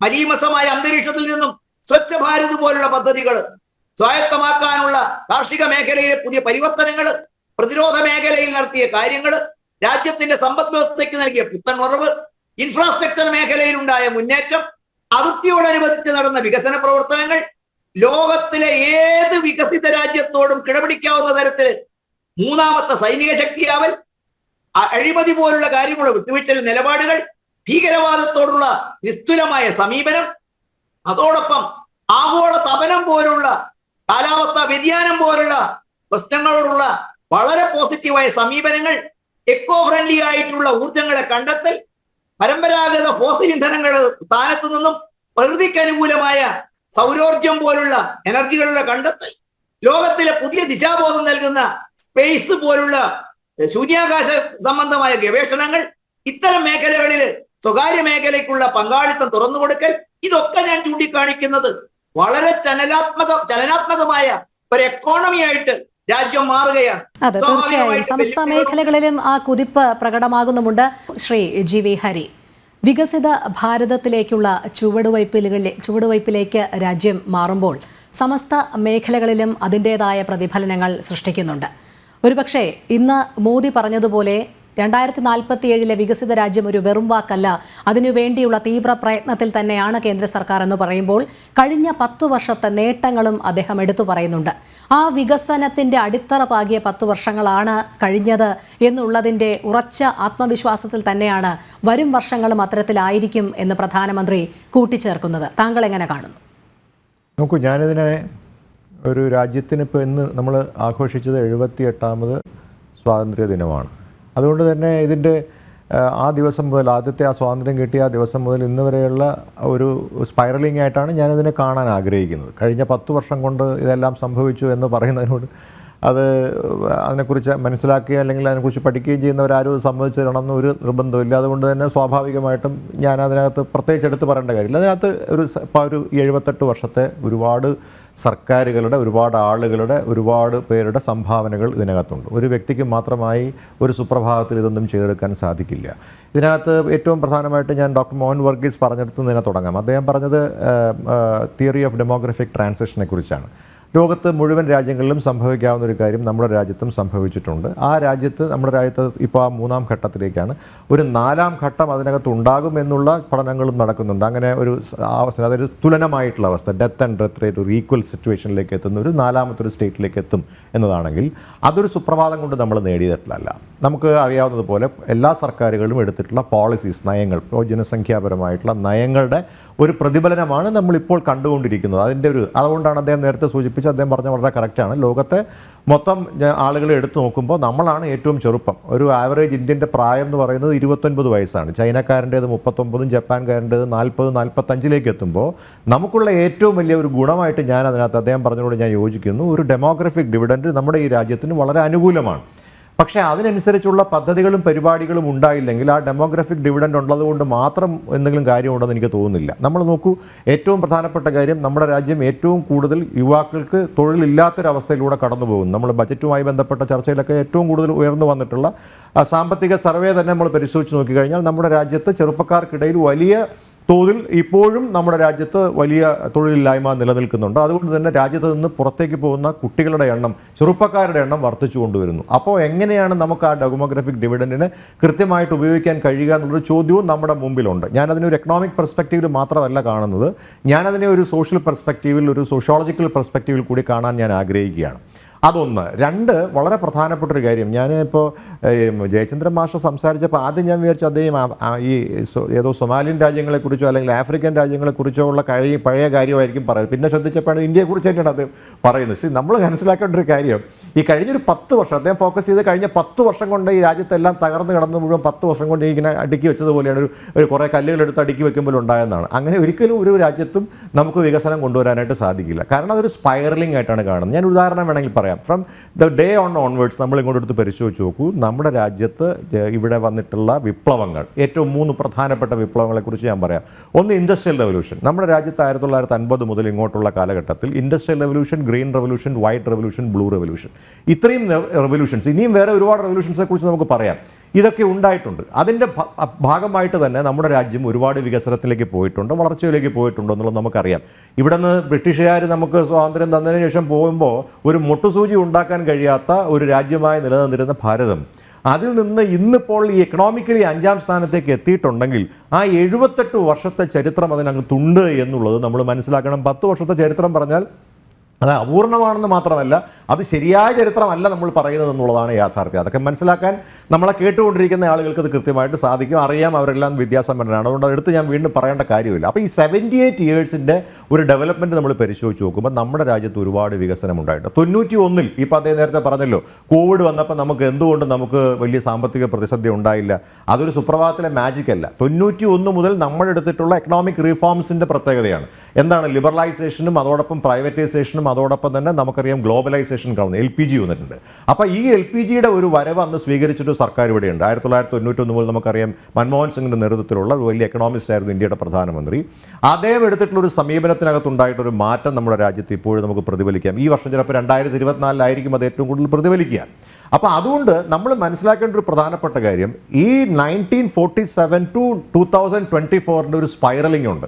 അത് ആർക്കെങ്കിലും ഒരാൾക്ക് മാത്രമായിട്ട് അവകാശപ്പെടുന്നു എന്ന് എനിക്ക് പറയാൻ കഴിയില്ല. എല്ലാവർക്കും അതിൻ്റെ ഇനി കഴിഞ്ഞ 10 വർഷത്തിനകത്തും അതിൻ്റെ ചേഞ്ചസ് ഉണ്ട്. പക്ഷേ അതിൻ്റെ കുറച്ച് ഇൻഡിക്കേറ്റേഴ്സ് ഒന്ന് പരിശോധിക്കണം. ഞാൻ രോഹിണി ചില ഉദാഹരണങ്ങൾ പറയാം. രോഹിണിക്ക് പറഞ്ഞാൽ പെട്ടെന്ന് അത് മനസ്സിലാവുന്ന ആളാണ്, കാരണം മാധ്യമപ്രവർത്തക ആയതുകൊണ്ട്. നമുക്കറിയാം 2024 നമുക്ക് എക്കണോമിക് ആസ്പെക്റ്റ് മാത്രമല്ല ഒരു രാജ്യത്തിൻ്റെ വളർച്ചയുടെ അടിസ്ഥാനം എന്ന് പറയുന്നത്. അതിനകത്ത് വേറെയും പല ഘടകങ്ങളുണ്ട്. ഒന്ന്, ലോകം മുഴുവനായിട്ട് കാണുന്നത് ഹാപ്പിനെസ് ഇൻഡെക്സ് ആണ്. നമുക്കറിയാം സന്തോഷ സൂചിക പരിശോധിച്ച് നോക്കൂ. നമ്മുടെ രാജ്യത്തിൻ്റെ ഇപ്പോഴത്തെ 2024 കഥയാണ് ഞാൻ പറയുന്നത്. 2024 നമ്മുടെ രാജ്യത്തിൻ്റെ ജനങ്ങളുടെ സന്തോഷ സൂചിക പരിശോധിക്കുമ്പോൾ 143 രാജ്യങ്ങൾ പരിശോധിച്ചാൽ നമ്മുടെ സ്ഥാനം 126 നമ്മുടെ തൊട്ടയൽവക്ത സംസ്ഥാന രാജ്യങ്ങൾ നമ്മൾ പരിശോധിച്ച് നോക്കിയാൽ നമ്മളെക്കാൾ മുൻപിലാണ്. 108, 105, 104, 96, 97 ഒക്കെ ഉള്ള രാജ്യങ്ങൾ നമുക്കിടയിലുണ്ട്. മറ്റൊന്ന് പ്രധാനപ്പെട്ടൊരു കാര്യം, നമുക്കറിയാം ആഗോള ദാരിദ്ര്യ ഇൻഡെക്സ് അല്ലെങ്കിൽ ഗ്ലോബൽ ഹങ്കർ ഇൻഡെക്സ് അല്ലെങ്കിൽ അതിൻ്റെ വിശപ്പുമായി ബന്ധപ്പെട്ട കാര്യം, അതൊക്കെയാണല്ലോ പ്രധാനം. അപ്പോൾ അതുമായി ബന്ധപ്പെട്ട പരിശോധിച്ച് നോക്കുമ്പോഴും നമ്മുടെ രാജ്യം 125 രാജ്യങ്ങളിൽ നിന്ന് നോക്കുമ്പോൾ നമ്മുടെ രാജ്യം 111ാമത്തെ സ്ഥാനത്ത് നിൽക്കുന്നു. മറ്റൊരു പ്രധാനപ്പെട്ട ഇൻഡിക്കേറ്റർ എന്ന് പറയുന്നത് പ്രസ് ഫ്രീഡമാണ്. നമുക്കറിയാം ജനാധിപത്യം, മതേതരത്വം തുടങ്ങിയിട്ടുള്ള വലിയ ആശയങ്ങൾ നമ്മുടെ ഭരണഘടന മുന്നോട്ട് വെച്ചിട്ടുണ്ട്. അതിനകത്ത് ഏറ്റവും പ്രധാനപ്പെട്ട ഒരു കാര്യമാണ് നമുക്കറിയാം പത്രമാധ്യമങ്ങളുടെ, നിങ്ങളടക്കമുള്ള പത്രമാധ്യമങ്ങളുടെ സ്വാതന്ത്ര്യത്തെക്കുറിച്ചുള്ള, അവർക്ക് സംസാരിക്കാനും അവരുടെ കാര്യങ്ങൾ പറയാനുമുള്ള ഒരു അവകാശം പരിശോധിച്ച് നോക്കുമ്പോൾ നമുക്ക് 180 രാജ്യങ്ങളിൽ നമ്മളിപ്പോൾ 159ാമത്തെ സ്ഥാനത്ത് നിൽക്കുന്നുണ്ട്. ജി.വി. ഹരി പറയുന്ന കണക്കല്ല കേട്ടോ, ഇതൊക്കെ അതിനനുസരിച്ചുള്ള ഏജൻസികൾ നടത്തിയ പഠനങ്ങൾ പുറത്തുവിട്ടത് പബ്ലിക് ഡൊമൈനിൽ അവൈലബിൾ ആണ്. ഈ പഠനങ്ങളൊക്കെ കഴിഞ്ഞ ദിവസം ബംഗ്ലാദേശിന്റെ പശ്ചാത്തലത്തിൽ നമ്മൾ കണ്ടതാണ് എത്രമാത്രം പരിഹാസ്യമായി പോയത്. കാരണം ഭാരതത്തെക്കാൾ ഹാപ്പിനെസ് ഇൻഡെക്സിൽ ബംഗ്ലാദേശ് മുൻപന്തിയിലായിരുന്നു. അവിടെ നടക്കുന്ന എന്തൊക്കെ കലാപങ്ങളാണെന്നുള്ളത് നമ്മൾ കണ്ടതാണ്. ജനാധിപത്യ ധ്വംസനം അവിടെ നടന്നതും കണ്ടതാണ്. താങ്കൾ പറഞ്ഞതുപോലെയാണെങ്കിൽ ഇത്തരം സൂചികകളൊക്കെ യഥാർത്ഥത്തിൽ ഒരു പഠനത്തിന് അധിഷ്ഠിതമായി നടക്കുകയാണെങ്കിൽ പോലും യാഥാർത്ഥ്യം എന്ത് എന്നുള്ളതും പൊതുജനങ്ങൾക്ക് മുൻപാകെ കണ്ടുവരുന്നത് തന്നെയാണ്. ഈ പത്രത്തിന്റെ പ്രസ് ഫ്രീഡം ഒക്കെ തന്നെ നമുക്ക് അറിയാം പല രാജ്യത്തും. ഇപ്പോൾ ഏറ്റവും ഒടുവിലായ ബംഗ്ലാദേശിലും ചൈനയിലുമൊക്കെ എന്താണ് നടക്കുന്നത് എന്നുള്ളത് താങ്കൾക്കും നന്നായി അറിയാവുന്ന കാര്യമാണ്. അപ്പോൾ ഏതെങ്കിലുമൊക്കെ പഠനങ്ങളെ ആസ്പദമാക്കിയുള്ള സൂചികകളുടെ അടിസ്ഥാനത്തിൽ മാത്രം ഭാരതത്തെ വിലയിരുത്താൻ സാധിക്കുമോ? അല്ല, ഈ പഠനങ്ങൾ വേണ്ടാന്ന് അങ്ങനെയാണെങ്കിൽ പിന്നെ നമ്മുടെ രാജ്യത്തൊന്നും പഠിക്കേണ്ട കാര്യമില്ലല്ലോ. ഏതെങ്കിലും ഒരു വിഷയത്തെ മാത്രം, ഒരു കേസ് മാത്രം എടുത്ത് പരിശോധിച്ചാൽ മതി. ബംഗ്ലാദേശ് എന്ന് പറയുന്ന സ്ഥലത്ത് അവിടുത്തെ ജനങ്ങളാണ് അവിടെ പ്രക്ഷോഭം നടത്തിയിട്ടുള്ളത്. അവരാണത് പിടിച്ചെടുത്തിട്ടുള്ളത്, സർക്കാരല്ല. ആ സർക്കാരിനെ പുറത്തേക്കെറിയാൻ അല്ലെങ്കിൽ ആ സർക്കാരിനെ ഇല്ലാതാക്കാനുള്ള തീരുമാനം ജനങ്ങളുടേതാണ്. അപ്പോൾ അതിൻ്റെ അടിസ്ഥാനത്തിൽ നമുക്ക് ഈ പഠനങ്ങളെയൊക്കെ വിലയിരുത്താൻ സാധിക്കും. ഹങ്കർ ഇൻഡെക്സിനെയും അതോടൊപ്പം ഹാപ്പിനെസ് ഇൻഡെക്സിനെയും അതോടൊപ്പം തന്നെ നമുക്കറിയാവുന്ന പോലെ ഈ പ്രസ് ഫ്രീഡത്തേക്ക് നമുക്ക് അങ്ങനെയാണോ വിലയിരുത്തുന്നത്? അത് തെറ്റായിട്ടുള്ള വിലയിരുത്തലാണ് രോഹിണി. അപ്പോൾ ഇതിനകത്ത് ഞാൻ പറയാൻ ആഗ്രഹിക്കുന്നത് ബംഗ്ലാദേശിനെ എടുത്തതുകൊണ്ട് ബാക്കി മുഴുവൻ തെറ്റായിപ്പോയെന്ന് പറയുന്നത് ഒരിക്കലും നമുക്ക് അതിനകത്ത് അത് സിങ്ക് ആവില്ല. അപ്പം ഞാൻ പറയുന്നത് ഒരു പഠനത്തെക്കുറിച്ചല്ല, ഇതുപോലെ നിരവധിയായിട്ടുള്ള കാര്യങ്ങളുണ്ട്, ഇൻഡിക്കേറ്ററുകൾ. ഇപ്പം നമുക്കറിയാവുന്നതുപോലെ നോക്കൂ, നമുക്ക് ഒരു രാജ്യത്തിന് ഇത് ശരിയായില്ലാത്തത് കൊണ്ട് ബാക്കി മുഴുവൻ രാജ്യങ്ങളും തെറ്റായിപ്പോയെന്ന് പറയാൻ കഴിയും? ഒരിക്കലുമില്ല. നമുക്ക് നമ്മുടെ വ്യക്തിപരമായ കേസ് എടുത്ത് നോക്കൂ. ഓരോരുത്തരുടെയും നമുക്കറിയാമല്ലോ, നമ്മുടെ തന്നെ ശാരീരിക അവസ്ഥകളെക്കുറിച്ചുള്ള ഇൻഡിക്കേറ്റേഴ്സ് അവൈലബിൾ ആണ്. അത് ഒരാൾക്ക് ശരിയായില്ല എന്നുള്ളതുകൊണ്ട് ബാക്കി എല്ലാവർക്കും തെറ്റാണെന്ന് പറയാൻ പറ്റും? ഒരിക്കലും പറയാൻ കഴിയില്ല. അപ്പം നമുക്കറിയാവുന്ന പോലെ ഷുഗറിൻ്റെയും അതോടൊപ്പം തന്നെ പ്രഷറിൻ്റെയും അതോടൊപ്പം തന്നെ ബാക്കിയുള്ള എല്ലാത്തിൻ്റെയും കാര്യങ്ങൾ ഇൻഡിക്കേറ്റേഴ്സ് ഉണ്ട്. അത് പഠനങ്ങളുടെ അടിസ്ഥാനത്തിൽ ഓരോരുത്തരും ഏജൻസികൾ കൃത്യമായിട്ട് വെച്ചിരിക്കുകയാണ്. വേൾഡ് ഹെൽത്ത് ഓർഗനൈസേഷൻ മുന്നോട്ട് വെച്ചിരിക്കുന്ന കാര്യമാണ്. ഒരാൾക്ക് അത് ശരിയായില്ല, അതുകൊണ്ട് ബാക്കി എല്ലാവർക്കും അത് ശരിയാവില്ല എന്ന് പറയാൻ കഴിയില്ല. അങ്ങനെയുള്ളൂ ഞാൻ അതിനെ കാണുന്നത്. അത് അവിടെ നിൽക്കട്ടെ. അപ്പം ഞാൻ പറഞ്ഞത് ഇത്രയേ ഉള്ളൂ, നമ്മൾ ചെയ്യേണ്ടത് ഇതുകൂടിയാണ്. നമ്മൾ ചെയ്യേണ്ടത് 5ാം സ്ഥാനത്തും 2ാം സ്ഥാനത്തും 3ാം സ്ഥാനത്തും സാമ്പത്തികമായി എത്തിക്കുക എന്നുള്ള. സാമ്പത്തികം എത്തിക്കാൻ വളരെ എളുപ്പമാണ്. എന്താ കാര്യം? ഇപ്പോൾ രാജ്യത്ത് കഴിഞ്ഞ 10 വർഷമായി സംഭവിക്കുന്നത് സാധാരണക്കാരായിട്ടുള്ള ആളുകളുടെ മേൽ ഉള്ള ടാക്സുകൾ പരിശോധിച്ച് നോക്കും. ഏതെങ്കിലും ഒരു കാര്യത്തിനകത്ത് ടാക്സ് കൊടുക്കാതെ ഉണ്ടോ? ഞാനും രോഹിണി അടക്കം ഏതെങ്കിലും ഒരു സിനിമ കാണാൻ പോയാൽ നമ്മൾ ടാക്സ് കൊടുക്കുന്നു, ഒരു ചായക്കടയിൽ പോയാൽ നമ്മൾ ടാക്സ് കൊടുക്കുന്നു, നമ്മൾ പെട്രോൾ അടിക്കാൻ പോയാൽ നമ്മൾ ടാക്സ് കൊടുക്കുന്നു. ഏതൊരു രാജ്യത്തിനാണ് സാധിക്കാത്തത്? മുഴുവൻ ജനങ്ങളുടെ മേൽ ടാക്സ് സ്വാഭാവികമായിട്ട് നികുതി എന്ന് പറയുന്നത്, നമ്മൾ നേരത്തെ പറഞ്ഞ നികുതി എന്ന് പറയുന്നത് വലിയ ഭീകരമായ നികുതിയാണ്. ആ നികുതിയുമായി ബന്ധപ്പെടുത്തി കഴിയുമ്പോൾ സ്വാഭാവികമായി സാമ്പത്തിക വളർച്ച നമുക്ക് ഇഷ്ടം പോലെ ഉണ്ടാവും, രാജ്യം സാമ്പത്തികമായി മുന്നോട്ട് പോകും. പക്ഷേ അത് മാത്രം കൊണ്ടായില്ലല്ലോ. അവിടെയാണ് ഞാൻ പറഞ്ഞത് ഈ പറയുന്ന ഇൻഡിക്കേറ്ററുകളുടെ പ്രാധാന്യം അതാണ്. ഇങ്ങനെയുള്ള സാധാരണക്കാരുടെ പ്രശ്നങ്ങൾ അഡ്രസ്സ് ചെയ്യേണ്ടത് വളരെ പ്രധാനപ്പെട്ട കാര്യമാണ്. ഇനി മറ്റൊരു പ്രധാനപ്പെട്ട കാര്യം കൂടെ പറയാം. നോക്കൂ, നമ്മുടെ രാജ്യത്തിനൊരു ഭരണഘടനയുണ്ട് അല്ലേ? ആ ഭരണഘടന എന്ന് പറയുന്നത് നമ്മുടെ സുപ്രഭാതത്തിൽ ഉണ്ടാക്കിയതല്ല. നമ്മൾ 2 വർഷത്തോളം അല്ലെങ്കിൽ 2-3 വർഷക്കാലം ചർച്ച ചെയ്ത് നമ്മുടെ രാജ്യത്തിനനുസൃതമായിട്ട് രാജ്യത്തിൻ്റെ പ്രത്യേകതകൾക്കനുസരിച്ചുമായിട്ട് നമ്മൾ ഉണ്ടാക്കിയിരിക്കുന്നതാണ്. ഏത് സർക്കാരുകൾ വന്നാലും അത് നമുക്കതിനെ മറികടന്ന് മുന്നോട്ട് പോകാൻ സാധിക്കില്ല. പക്ഷേ എന്താ നമ്മൾ സംഭവിക്കുന്നത്? ജനാധിപത്യം ഇല്ലാതായിരിക്കുന്നു. ജനാധിപത്യം കുറഞ്ഞു വരുന്നു. നമ്മുടെ രാജ്യത്ത് ജനാധിപത്യത്തിൻ്റെ ഇൻഡിക്കേറ്ററുകൾ കുറഞ്ഞു വന്നിരിക്കുന്നു. എല്ലാവരെയും നമ്മൾ പരസ്പര ബഹുമാനത്തോടു കൂടി കാണാം. ജനാധിപത്യത്തിൻ്റെ ഏറ്റവും വലിയ പ്രത്യേകത എന്ന് പറയുന്നത് നമുക്കറിയാവുന്നതുപോലെ പരസ്പര ബഹുമാനമാണല്ലോ. അത് വളരെ പ്രധാനപ്പെട്ട കാര്യമാണ്. ഇന്ന് തന്നെയുള്ള ചെറിയൊരു സംഭവം ഞാൻ പറയാം. ശ്രീ രാഹുൽ ഗാന്ധി നമുക്കറിയാവുന്നതുപോലെ ഇന്ന് അദ്ദേഹം ഇന്ത്യൻ സ്വാതന്ത്ര്യ ദിനവുമായി ബന്ധപ്പെട്ട ആഘോഷങ്ങളിൽ പങ്കെടുത്തപ്പോൾ അദ്ദേഹം എന്ന് പറയുന്നത് രാജ്യത്തിൻ്റെ നേരത്തെ പഴയാണെങ്കിൽ MP മാത്രമായിരുന്നെങ്കിൽ ഇന്ന് അദ്ദേഹം ഈ രാജ്യത്തിൻ്റെ ജനാധിപത്യത്തിൻ്റെ കാവലാളായിരിക്കുന്ന പ്രതിപക്ഷ നേതാവായിരിക്കുന്ന ആളാണ്. ഇന്ന് അദ്ദേഹത്തെ എവിടെയാണ് ഇരുത്തിയത് സർക്കാർ? നമ്മൾ ജനാധിപത്യത്തെക്കുറിച്ച് പറയുന്നു, നമ്മുടെ രാജ്യം ജനാധിപത്യ രാജ്യമാണെന്ന് നമ്മൾ പറയുന്നു.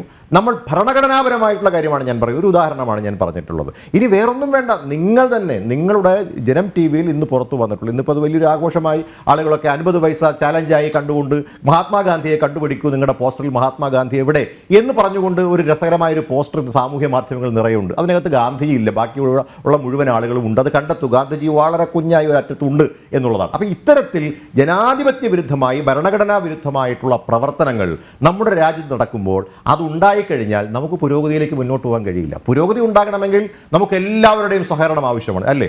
ആ ജനാധിപത്യത്തിൽ എല്ലാവരുടെയും സഹകരണമാണ്. പ്രതിപക്ഷം എന്ന് പറയുന്നതും ഭരണപക്ഷം എന്ന് പറയുന്നതും കൂട്ടായി പ്രവർത്തിച്ചെങ്കിൽ മാത്രമേ നമുക്ക് ഞാൻ നേരത്തെ പറഞ്ഞിട്ടുള്ള പ്രശ്നങ്ങളെ അതിജീവിച്ചുകൊണ്ട് മുന്നോട്ട് പോകാൻ കഴിയൂ. അത് ദാരിദ്ര്യമാണെങ്കിലും ശരി, അതോടൊപ്പം തന്നെ സന്തോഷമാണെങ്കിലും ശരി, അതോടൊപ്പം നമുക്കറിയാം സ്വാതന്ത്ര്യമാണെങ്കിലും ശരി, ലിബർട്ടി ആണെങ്കിലും ശരി, ഇതെല്ലാം നമുക്ക് കൂട്ടായിട്ട് മാത്രമേ സാധിക്കുകയുള്ളൂ.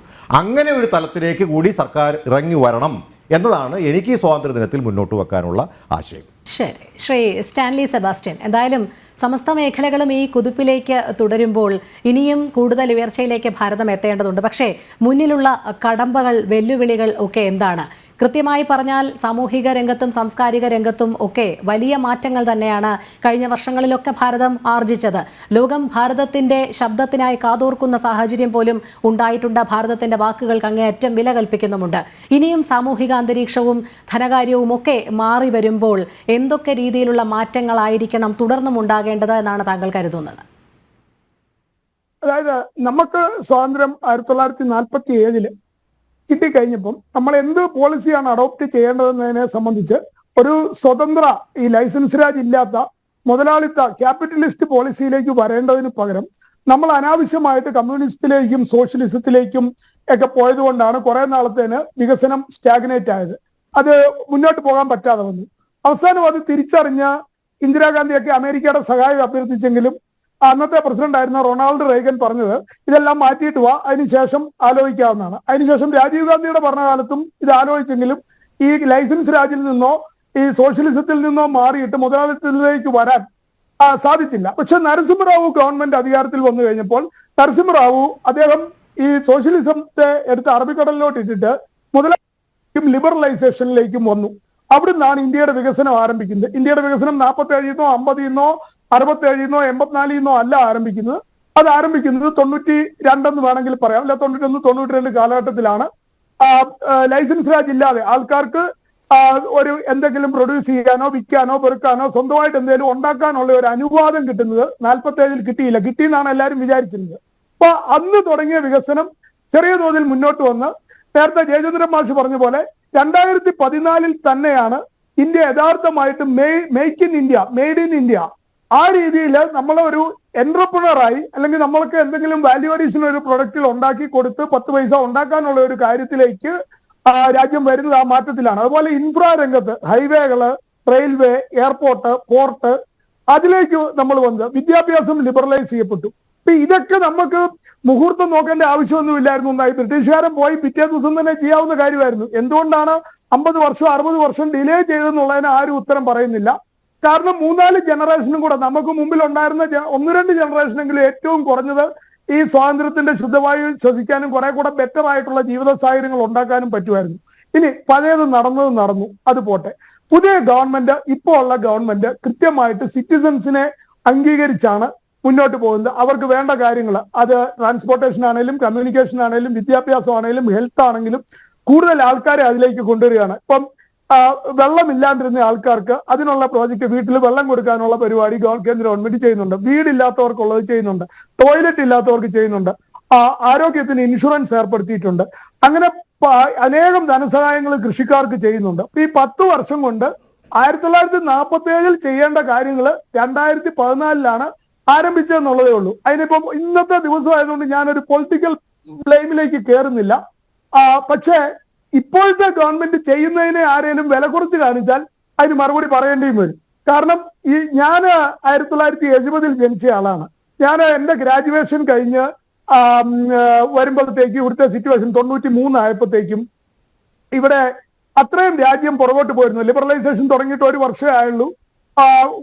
വലിയൊരു ആൾക്കാർക്ക് ജീവിക്കാൻ ബുദ്ധിമുട്ടുള്ള ഒരു അവസ്ഥയായി. അതിനുശേഷം 2013 ആയപ്പോഴത്തേനും ഫ്രാജിൽ 5 എന്നുള്ള അവസ്ഥയിലെത്തി ഇന്ത്യ. ഫ്രാജിൽ 5 ഇപ്പം സൂപ്പർ പവർ 5 ആണ്. ഇപ്പൊ ഫ്രാജിൽ 5 എന്ന് പറഞ്ഞാൽ തകരാൻ പോകുന്ന ലോകത്തെ രാജ്യങ്ങളിൽ 5-ാം സ്ഥാനം. സൂപ്പർ 5 എന്ന് പറഞ്ഞാൽ ലോകത്തെ നയിക്കുന്ന രാജ്യങ്ങളിൽ 5-ാം സ്ഥാനം. ഈ 10 വർഷം കൊണ്ട് വന്ന അല്ലെ 11 വർഷം കൊണ്ട് വന്ന വ്യത്യാസമാണ് ആ കാണുന്നത്. അപ്പൊ ഇനി അത് ഇപ്പോഴത്തെ ഗവൺമെന്റ് കൃത്യമായിട്ട് രാജ്യത്തെ 2047-ല് ഒരു ഗ്ലോബൽ സൂപ്പർ പവർ, അത് എല്ലാ രംഗത്തും, അത് സൈനിക രംഗത്തും IT രംഗത്തും മെഡിക്കൽ രംഗത്തും മാൻ പവർ ഡെവലപ്മെന്റിലും ഇൻഫ്രയിലും പോർട്ട്, എയർപോർട്ട് തുടങ്ങി എല്ലാ രീതിയിലും മുന്നോട്ട് പോകാൻ തന്നെയാണ്. പിന്നെ ഒരു കാര്യം പറയുന്നത്, ഈ ഹിൻഡൻബർഗോ ഏതെങ്കിലും ഫോറിൻ ഏജൻസിയോ സായിപ്പോ ഒക്കെ അവിടെ ഇരുന്ന് ഉണ്ടാക്കുന്ന കണക്കുകൾക്ക് യാതൊരു അടിസ്ഥാനവും ഇല്ല. സായിപ്പിനെ ഇപ്പോഴും വിശ്വസിക്കുന്നെങ്കിൽ തിരിച്ചു വിളിച്ച് സായിപ്പിന് ഭരണം കൊടുത്താൽ പോരെ. സായിപ്പ് കൊള്ളത്തില്ലാത്തതുകൊണ്ടാണ് അവനെ ഓടിച്ചു വിട്ടിട്ട് നമ്മൾ ഇവിടെ ഭരണം വരുത്തിയിരിക്കുന്നത്. ഇപ്പോഴും സായിപ്പ് എഴുതുന്ന കുറിപ്പടിയാണ് ഇവിടെ ഇന്ത്യയിൽ പലരും ഫോളോ ചെയ്യുന്നത്. അത് ആദ്യം മാറ്റുക. കാരണം സായിപ്പിന്റെ കുറിപ്പടികൾക്കൊന്നും യാതൊരു അടിസ്ഥാനവും ഇല്ല. അവന്റെ സ്വാർത്ഥ താല്പര്യങ്ങളല്ലാതെ അവന് വേറെ ഉദ്ദേശമില്ല. നമ്മളെ നന്നാക്കാനോ നമ്മളെ ഡെവലപ്പ് ചെയ്യാനോ ഒരു സായിപ്പിനും താല്പര്യമില്ല, ഒരു വിദേശ രാജ്യത്തിനും താല്പര്യമില്ല. നമ്മുടെ കാര്യം നമ്മൾ നോക്കിയാലുണ്ട്. അപ്പൊ അതോ ആ സെൽഫ് റിലയൻസ് എന്നുള്ള ആ പ്രിൻസിപ്പിളിൽ അധിഷ്ഠിതമായിട്ടാണ് ഇപ്പം നമ്മുടെ ഗവൺമെന്റ് വളരെ കൃത്യമായിട്ട് മുന്നോട്ട് പോകുന്നത്. അതുപോലെ ഈ എന്താണ് നമ്മുടെ തൊട്ടടുത്ത രാജ്യത്ത് ബംഗ്ലാദേശിൽ നടന്നത്, ഒരു ഗവൺമെന്റ് അവിടെ ഇലക്ഷൻ നടന്നു, അവിടുത്തെ പ്രതിപക്ഷം ഇലക്ഷൻ റിസൾട്ട് അംഗീകരിക്കാതെ കലാപം ഉണ്ടാക്കി അവിടെ ഭരണം പിടിച്ചെടുത്തു. അതിനെ എങ്ങനെയാ ന്യായീകരിക്കുന്നത്? നമ്മൾ ജനാധിപത്യമല്ലേ, ജനാധിപത്യത്തിൽ വിപ്ലവത്തിന് സ്ഥാനമുണ്ടോ? ഇവിടെ കഴിഞ്ഞ പ്രാവശ്യം ഇലക്ഷൻ നടന്നു, ഇന്ത്യയിലെ പ്രതിപക്ഷം പറയുന്നു പുറകിൽ ഇരുത്തി എന്ന് പറയുന്നു അവരുടെ നേതാവിനെ. ഇന്ത്യൻ പ്രതിപക്ഷം ഇന്ത്യയുടെ ഇലക്ഷൻ അംഗീകരിച്ചിട്ടുണ്ടോ? ഈ ജൂൺ 4-ാം തീയതി നടന്ന റിസൾട്ട് ഇന്ത്യൻ പ്രതിപക്ഷം അംഗീകരിച്ചിട്ടുണ്ടോ? ഇതുവരെ അംഗീകരിച്ചിട്ടില്ല. ബംഗ്ലാദേശിലെ പ്രതിപക്ഷത്തിനെ പോലെ ഇവിടെ കലാപം ഉണ്ടാക്കാവോ നോക്കിയിരിക്കുക. അതുകൊണ്ടാണ് ഇവിടെ വികസനം പുറകോട്ട് പോകുന്നത്. ഒരു രാജ്യത്തും പ്രതിപക്ഷമാണ്, ഒപ്പോസിഷനാണ്, എനിമി അല്ല. ഇന്ത്യയിൽ മാത്രമാണ് ഇവിടെ നാഷണലിസ്റ്റുകൾ അധികാരത്തിൽ വരുമ്പോൾ പ്രതിപക്ഷം എനിമിയെ പോലെ ബിഹേവ് ചെയ്യുന്നത്. അതാണ് ഇവിടുത്തെ പ്രധാന പ്രശ്നം. അല്ലാണ്ട് ആരും പുറകിൽ ഇരുത്തിയതോ മുമ്പിൽ ഇരുത്തിയതോ അല്ല. ഇവിടെയും ബംഗ്ലാദേശ് ആവർത്തിക്കാനുള്ള സൂത്രത്തിലുള്ള ആലോചനകളും പരിപാടികളുമാണ് നടക്കുന്നത്. അല്ലാതെ ഗവൺമെന്റ് സ്വാതന്ത്ര്യം കിട്ടി 70 വർഷത്തിന് ശേഷം മുന്നോട്ട് കൊണ്ടുപോകുമ്പോൾ ഗവൺമെന്റിനെ വിമർശിക്കുകയോ എതിർക്കുകയോ ഒക്കെ ചെയ്യാം. അതിനൊന്നും ആർക്കും ജനാധിപത്യത്തിൽ അവകാശമുണ്ട്. പക്ഷേ ഗവൺമെന്റിനെ അട്ടിമറിക്കാൻ ശ്രമിക്കുന്നത് പ്രതിപക്ഷത്തിന്റെ കടമയല്ല. അട്ടിമറികളെ വേറെ എവിടെയെങ്കിലും നടക്കുന്ന അട്ടിമറികളെ സപ്പോർട്ട് ചെയ്യുന്നതും പ്രതിപക്ഷത്തിന്റെ കടമയല്ല. അപ്പൊ ഞാൻ ഒന്നുകൂടെ കൃത്യമായിട്ട് പറയുന്നു, ഇപ്പോഴത്തെ ഗവൺമെന്റ് കൃത്യമായിട്ട് 4-5 വർഷം മുമ്പിൽ പ്ലാൻ ചെയ്ത് കൃത്യമായിട്ട് കാര്യങ്ങൾ ഇംപ്ലിമെന്റ് ചെയ്യുന്നുണ്ട്. അതിന്റെ ആകെ ഒരു ഞാൻ കണ്ടത് കേരളത്തിൽ ആ വികസനം കുറച്ച് കുറവാണ്. അതിന്റെ കാരണം എന്താണെന്ന് വെച്ചാൽ കേരളത്തിലെ ഈ കഴിഞ്ഞ 10 വർഷത്തിൽ ഉണ്ടായിരുന്ന ഗവൺമെന്റ്, ഉമ്മൻചാണ്ടി ഗവൺമെന്റ് ആണെങ്കിലും പിണറായി ഗവൺമെന്റ് ആണെങ്കിലും കേന്ദ്രത്തിനോട് സഹകരിക്കുന്ന കാര്യത്തിൽ വിമുഖത കാണിക്കുന്നുണ്ട്. അവിടെ രാഷ്ട്രീയമാണ്. പക്ഷെ മറ്റു സ്റ്റേറ്റുകളിൽ ഇപ്പൊ തമിഴ്നാടോ കർണാടകമോ മറ്റു സ്റ്റേറ്റുകൾ എടുത്താൽ അവർ കേന്ദ്രത്തോട് കോപ്പറേറ്റ് ചെയ്താണ് മുന്നോട്ട് പോകുന്നത്. അതുകൊണ്ട് ആ കേന്ദ്രത്തിന്റെ വികസനത്തിന്റെ ഗുണങ്ങൾ കുറെ കൂടെ ബെറ്റർ ആയിട്ട് മറ്റു സ്റ്റേറ്റുകളിൽ കിട്ടുന്നുണ്ട്. നിർഭാഗ്യവശാൽ കേരളത്തിൽ കുറച്ചുകൂടെയൊക്കെ ഗവൺമെന്റുകൾക്ക് സഹകരിക്കായിരുന്നു. ഇപ്പൊ AIMS, all India institute of medical science, ഇതുവരെ സ്ഥലമെടുത്ത് കൊടുത്തിട്ടില്ല. 20 MP തമ്മിൽ തർക്കുക, കേരള ഗവൺമെന്റ് തമ്മിൽ തർക്കുക.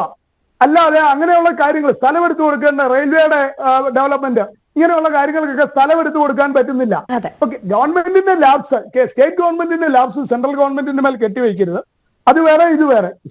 കേന്ദ്ര ഗവൺമെന്റ് ചെയ്യുന്ന കാര്യങ്ങൾ നമ്മളൊക്കെ ആഗ്രഹിക്കുന്ന, അല്ലെങ്കിൽ നമ്മുടെ അയലോക്കത്തെ രാജ്യങ്ങൾ ആഗ്രഹിക്കുന്ന കാര്യങ്ങളാണ് വളരെ അവർ ചെയ്യുന്നത്. അപ്പൊ അത് നടപ്പിലാക്കി അതിനോട് സഹകരിക്കാനുള്ള സന്മനസ് ജനങ്ങൾക്കും പ്രതിപക്ഷത്തിനും ഉണ്ടാകണം. അതല്ലാതെ തീർച്ചയായും ശ്രീ ജയചന്ദ്രൻ മാസ്റ്റർ, ഇവിടെ കഴിഞ്ഞ 10 വർഷത്തെ വികസനത്തിന്റെ അടിത്തറ എന്ന് പറയുന്നത് അതിനു മുൻപുള്ള 70 വർഷത്തിന്റെ ചരിത്രമാണ്. അന്ന് പാകിയ അടിക്കല്ല് തന്നെയാണ് ഇപ്പോൾ ഈ പൂർണ്ണതയിലെത്തി നിൽക്കുന്നത് എന്നാണ് അവകാശവാദം.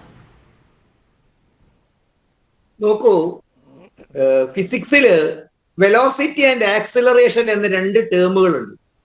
ഈ രാജ്യത്ത് 1947 ശേഷം 2014 വരെ ഒന്നും നടന്നില്ല എന്ന അഭിപ്രായം എനിക്കില്ല. പക്ഷെ എന്റെ ചോദ്യം ബഹുമാനപ്പെട്ട ഹരിസാറിനോട്, what is the rate of progress?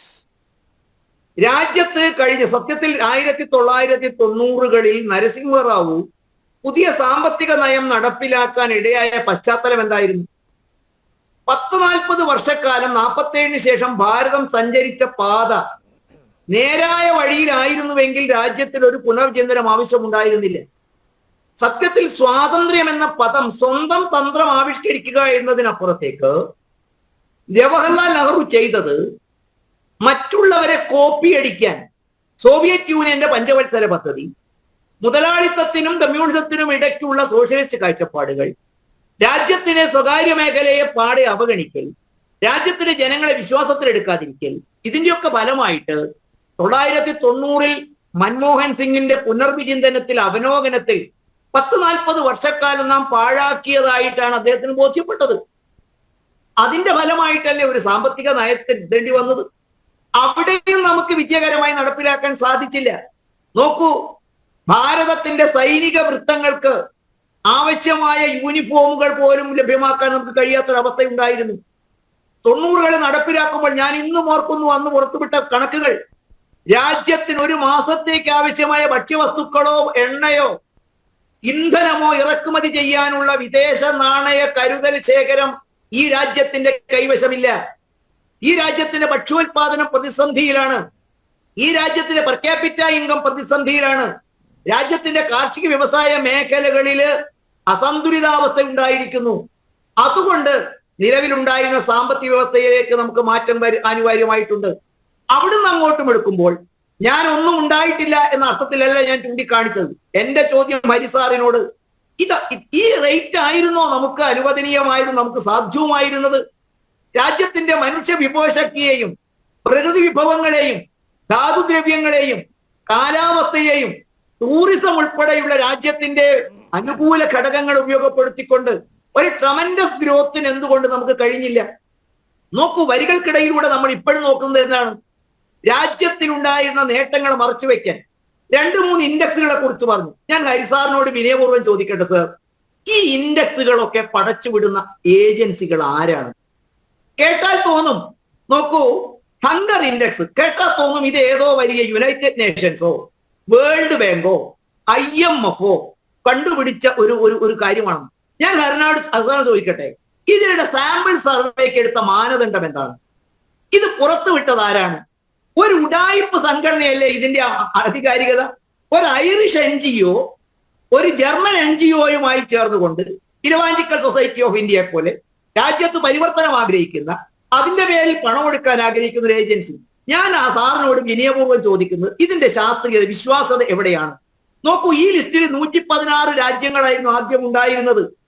ഡോക്ടർമാർ വിശപ്പ് മാറ്റാൻ ശരീരം വിൽക്കുന്ന വെനുസ്വേല 88ാം സ്ഥാനത്ത്. സാറ് കേൾക്കണം, പെട്രോളിന് 300 രൂപയുള്ള പാകിസ്ഥാൻ നമ്മുടെ മുമ്പില്, തകർന്ന് തരിപ്പണമായ ശ്രീലങ്ക നമ്മുടെ മുമ്പില്, 80 കോടി ജനങ്ങൾക്ക് ഭക്ഷ്യധാന്യം നൽകിയ ഭാരതം 100 ചില്ലാണ് സ്ഥാനത്ത്. ഞാൻ സാറിനോട് വിനയപൂർവ്വം ചോദിക്കട്ടെ, ഇതിലാണോ ഹരിസാറെ നിങ്ങൾക്ക് വിശ്വാസം? അതല്ല, 2023 പുറത്തുവിട്ട് ജൂലൈ 10-ാം തീയതി വീക്ഷണം ഉൾപ്പെടെ ഉണ്ടെങ്കിൽ ഞാൻ അതിനെടുത്ത് പറയും. കേരളത്തിലെ മാധ്യമങ്ങളൊക്കെ പുറത്തുവിട്ട ഒരു കണക്ക് ഞാൻ സാറിന്റെ മുമ്പിൽ വെക്കുന്നു. 2023 ജൂലൈ 10 UN-ന്റെ മൾട്ടിപ്പിൾ പോവർട്ടി ഇൻഡെക്സ് MPI അഥവാ ആഗോള ബഹുമുഖ ദാരിദ്ര്യ സൂചികയിൽ ഭാരതം ലോകത്തിന് വിസ്മയപരമായ മുന്നേറ്റം നടത്തി. 2005-6 കണക്കുകളാണല്ലോ സാർ എടുത്തു പറയുന്നത്. 2005-6 64.5 കോടി ആളുകൾ ദാരിദ്ര്യരേഖയ്ക്ക് താഴെയായിരുന്നുവെങ്കിൽ UN-ന്റെ പഠന റിപ്പോർട്ടാണ് സാർ, അത് കുറഞ്ഞ് 23 കോടി, ഏതാണ്ട് പകുതിയിൽ താഴെ അത് കുറഞ്ഞിരിക്കുന്നു. വീണ്ടും നമ്മൾ പോകണം, ജൂലൈ മാസം 18-ാം തീയതിയിലെ പത്രങ്ങളിൽ വന്നു നീതി ആയോഗിന്റെ പഠന റിപ്പോർട്ട്. ബഹുമുഖ ദാരിദ്ര്യ നിർമ്മാർജ്ജന സൂചികയിൽ ഭാരതം അത്ഭുതാവഹമായ മുന്നേറ്റം നടത്തിയിരിക്കുന്നു. പക്ഷെ ഇതൊന്നും നമുക്ക് വിശ്വാസമല്ല. പകരം നമ്മൾ രാജ്യത്തെ തകർക്കാൻ ആഗ്രഹിക്കുന്ന, ഇപ്പൊ ഹാപ്പിനെസ് ഇൻഡെക്സിന്റെ കാര്യം ഇവിടെ ചൂണ്ടിക്കാണിച്ചു.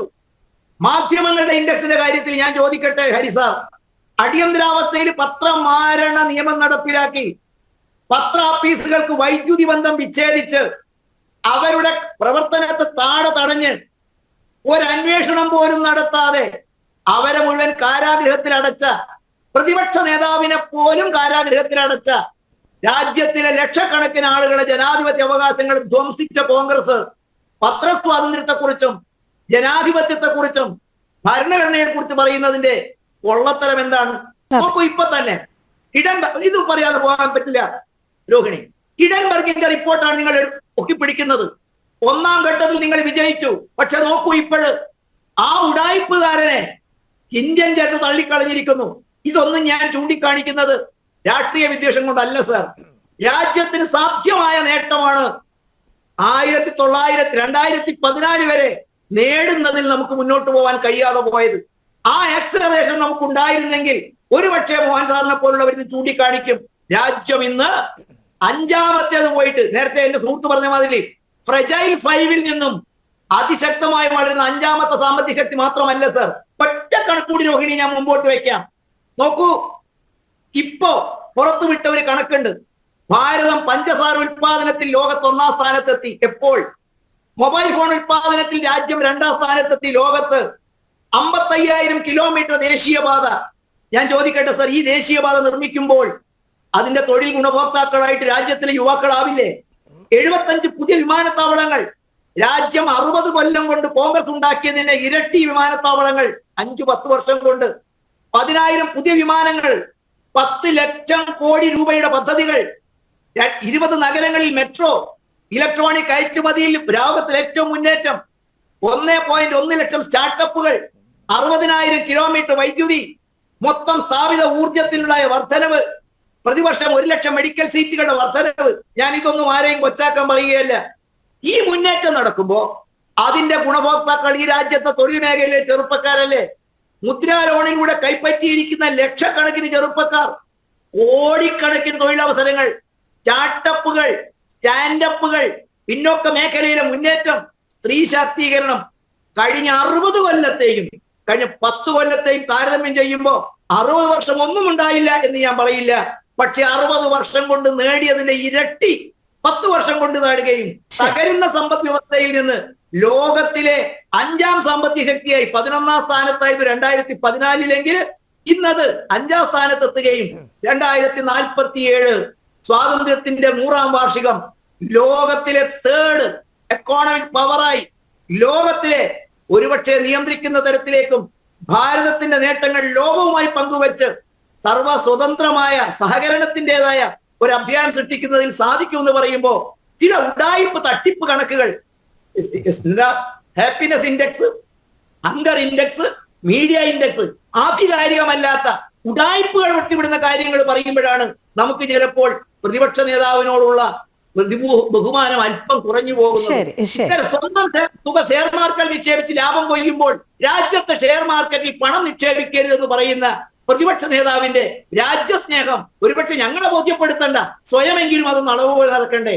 ഇത്തരം ഉഡായിപ്പുകളുമായി ചേർന്ന് ജോർജ് സോറോസിനെ പോലെയുള്ള രാജ്യത്തിന്റെ മുന്നേറ്റത്തെ കാണാതിരിക്കാൻ ആഗ്രഹിക്കുന്നവർക്കൊപ്പം ചേരുമ്പോ ആളുകൾ സംശയിച്ചു പോയാലുള്ള കുറ്റം പറയാം. ശ്രീ ജി വി ഹരി, ഇവിടെ 10 വർഷത്തെ നേട്ടം ദ്രുതഗതിയിൽ തന്നെ ആയിരുന്നു എന്ന് ഉള്ള വാദങ്ങൾ വരുമ്പോൾ അതിൻ്റെ അടിത്തറ താങ്കൾ നേരത്തെ സൂചിപ്പിച്ചു കഴിഞ്ഞ 70 വർഷത്തെ കൊണ്ടാണ് നേടിയെടുത്തതെന്നാണ്. പക്ഷേ നമുക്ക് പരിശോധിക്കുകയാണെങ്കിൽ കഴിഞ്ഞ 10 വർഷം പ്രൈം മിനിസ്റ്ററിൻ്റെ നേതൃത്വത്തിൽ മാത്രം, പ്രധാനമന്ത്രിയുടെ നേതൃത്വത്തിൽ മാത്രം സമാഹരിച്ച നിരവധി പദ്ധതികളുണ്ട്. അതിലൊക്കെ അധിഷ്ഠിതമായാണ് ഓരോ പദ്ധതിയും പൂർത്തീകരിക്കുന്നതിനായുള്ള ശ്രമങ്ങൾ കേന്ദ്ര സർക്കാർ കൊണ്ടുവന്നുകൊണ്ടിരുന്നത്. അത് സമസ്ത മേഖലയും തൊടുന്നത് തന്നെയായിരുന്നു.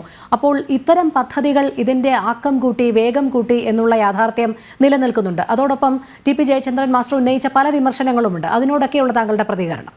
എൻ്റെ സുഹൃത്ത് ജയചന്ദ്രൻ മാഷ് പറഞ്ഞ അദ്ദേഹത്തിൻ്റെ തന്നെ ഉദാഹരണം ത്തിലൂടെ ഞാനത് വിവരിക്കാം. അദ്ദേഹം പറഞ്ഞു ഫിസിക്സിലെ വെലോസിറ്റി ആൻഡ് ആക്സലറേഷൻ.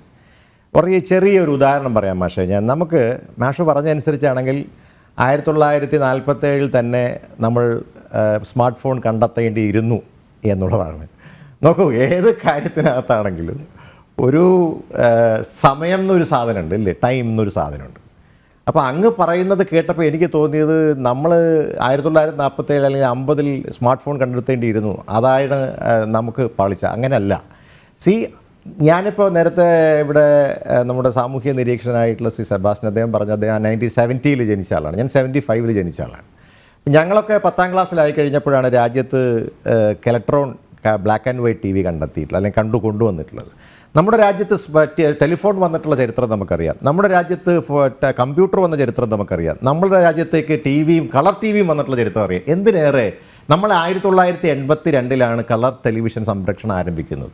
ഇതൊക്കെ 1947 സംഭവിക്കണമെന്ന് മാഷ് പറഞ്ഞതനുസരിച്ചാണെങ്കിൽ അത് 47 സംഭവിക്കേണ്ടിയിരുന്നു. നോക്കൂ, അതങ്ങനെ സംഭവിക്കില്ല ഒരു കാര്യത്തിൽ പോലും. ഞാൻ മറ്റൊരു ഉദാഹരണം പറയാം.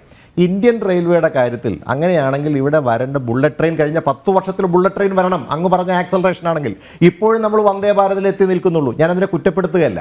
നോക്കൂ, ചില കാര്യങ്ങളിലുള്ള ആക്സലറേഷൻ എന്ന് പറയുന്നത് നമുക്ക് പതിയെ മാത്രമേ ഉണ്ടാവുകയുള്ളൂ എന്നുള്ളത് അങ്ങേക്കും അറിയാം. അങ്ങ് വാദത്തിന് വേണ്ടി അത് പറഞ്ഞു എന്നുള്ളത് മാത്രമാണ്. അപ്പോൾ അതുകൊണ്ട് അങ്ങനൊരു അഭിപ്രായം അങ്ങ് പറയുന്നതിനോട് നമുക്ക് യോജിക്കാൻ കഴിയും. അതൊരു ലോജിക്ക് ഇല്ലാത്തൊരു കാര്യമാണ് അങ്ങ് പറഞ്ഞിട്ടുള്ളത്. അപ്പം നമ്മൾ മനസ്സിലാക്കേണ്ട ഒരു കാര്യം, ഒരു സർക്കാർ, അതാണ് ഞാൻ സൂചിപ്പിച്ചത്, 1947 അങ്ങ് നെഹ്റുവിനെ പിടിക്കുമെന്ന് എനിക്കറിയാം. കാരണം നെഹ്റുവിനൊട്ടൊരു കളിയില്ലല്ലോ. കാരണം നെഹ്റുവാണ് ഈ കുഴപ്പം മുഴുവൻ ഉണ്ടാക്കിയെന്നാണ് പറഞ്ഞത്. നോക്കൂ, നെഹ്റുവിനെ സംബന്ധിച്ചിടത്തോളം അന്ന് അദ്ദേഹത്തിൻ്റെ മുമ്പിലുണ്ടായിട്ടുള്ള ഏറ്റവും മികച്ച, അത് സോഷ്യലിസ്റ്റ് ആണെങ്കിൽ സോഷ്യലിസ്റ്റ് സമീപനം, അങ്ങ് പറഞ്ഞതുപോലെ 5 ഇയർ പ്ലാൻസ് ആണെങ്കിൽ ആ 5 ഇയർ പ്ലാൻസ് അത് വന്നു. നമ്മൾ നിൽക്കുന്ന എവിടെയാണ്? 2024. അതനുസരിച്ചിട്ടുള്ള മാറ്റം സ്വാഭാവികമായി കാലക്രമത്തിൽ ഉണ്ടാവും. അതിനകത്തൊരു പ്രത്യേകിച്ച് ആരുടെയെങ്കിലും ഒരു നേട്ടമായിട്ട് ഞാൻ കാണാൻ ആഗ്രഹിക്കുന്നില്ല. അതാണ് ഞാൻ പറഞ്ഞത്, സ്പൈറലിംഗ് ആണ്. ഏതു രാജ്യത്തിൻ്റെയും വികസനം എന്ന് പറയുന്നത് വ്യക്തിയാധിഷ്ഠിതമല്ല. അതെന്ന് പറയുന്നത് സർക്കാർ മാറി മാറി വരുന്ന സർക്കാരുകളുടെ നയരൂപീകരണമായിട്ട് ബന്ധപ്പെട്ടിരിക്കുന്നു. അതിനകത്ത് കഴിഞ്ഞ 10 വർഷത്തിനകത്ത് ഒരു വികസനം ഉണ്ടായിട്ടില്ലെന്ന് ഞാൻ പറഞ്ഞില്ലല്ലോ. ഉണ്ടായിട്ടുണ്ട്, ക്രമാതീതമായിട്ടുള്ള വികസനങ്ങൾ ഉണ്ടായിട്ടുണ്ട്. പക്ഷേ 10 വർഷത്തിനിടയിലാണ് ഇത് അത്രയും ഉണ്ടായത് എന്ന് അങ്ങ് പറഞ്ഞതിനോടാണ് ഞാൻ വിയോജിപ്പ് രേഖപ്പെടുത്തിയിട്ടുള്ളത്. അതുകൊണ്ടാണ് ഞാൻ കൃത്യമായി പറഞ്ഞത് 1947 മുതൽ മാറി മാറി വന്നിട്ടുള്ള എല്ലാ സർക്കാരുകൾക്കും, അതിനകത്ത് വാജ്പേയി സർക്കാരിനും അതിനകത്ത് അതിൻ്റെ സംഭാവനകളുണ്ട്, അത് ഞാൻ വിസ്മരിക്കുന്നില്ല. പക്ഷേ അങ്ങ് പറയുന്നത് കഴിഞ്ഞ 10 വർഷത്തെക്കുറിച്ച് മാത്രമാണ്. അതുകൊണ്ട് ഈ ആക്സലറേഷൻ എന്ന് പറയുന്നത് ആ 1947 ഉണ്ടാകേണ്ടത് ഉണ്ടായിട്ടുണ്ട്. ആ ആക്സലറേഷൻ അത് കൃത്യമായി 2024 ഇപ്പോൾ നമ്മളത് കാണുന്നത് എന്തുകൊണ്ടെന്ന് വെച്ച് കഴിഞ്ഞാൽ ആക്സലറേഷൻ കറക്റ്റ് ആയതുകൊണ്ടാണ്.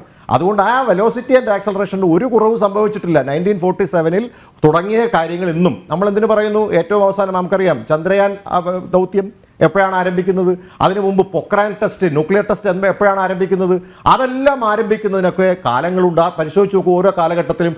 അതിൻ്റെ എല്ലാം ഫർദർ ആയിട്ടുള്ള ഡെവലപ്മെൻറ്റ്സ് ആണ് നമ്മൾ 2024 കാണുന്നത്. അതിനകത്തൊരു സംശയമില്ല. ആ കാര്യത്തിൽ എനിക്കൊരു സംശയവും വേണ്ട. അങ്ങക്ക് ഈ കഴിഞ്ഞ 2014 മുതലാണ് ഈ മാറ്റമൊക്കെ ഉണ്ടായെന്ന് അങ്ങ് വിചാരിക്കേണ്ട. ഇനി നോക്കൂ, അങ്ങ് പറഞ്ഞതുപോലെ ഈ ഇൻഡെക്സുകളെ കുറിച്ചാണ് അങ്ങ് രണ്ടാമത് എന്നോട് ചോദിച്ചത്. നോക്കൂ, ഈ ഇൻഡെക്സുകൾ ആരെങ്കിലും ഇവിടെ ഒന്നും ചെയ്യുന്നില്ല. നമ്മുടെ രാജ്യത്തിന് ഇൻഡെക്സ് തയ്യാറാക്കി കൊടുക്കുന്ന ഒരു സംവിധാനമുണ്ട്. ICAR എന്ന് പറയുന്ന ഒരു സംവിധാനം, global index, global hunger index നമ്മുടെ രാജ്യത്ത് നടത്തുന്നത് നമ്മുടെ തന്നെ ഒരു ഗവൺമെൻറ് ബോഡിയാണ്. അവരുടെ റിപ്പോർട്ടുകളാണ് അവർ സ്വീകരിക്കുന്നത് എല്ലാ രാജ്യത്തും. അല്ല, അങ്ങ് പരിശോധിച്ച് നോക്കൂ. അങ്ങില്ലെന്ന് പറഞ്ഞിട്ട് കാര്യമില്ല.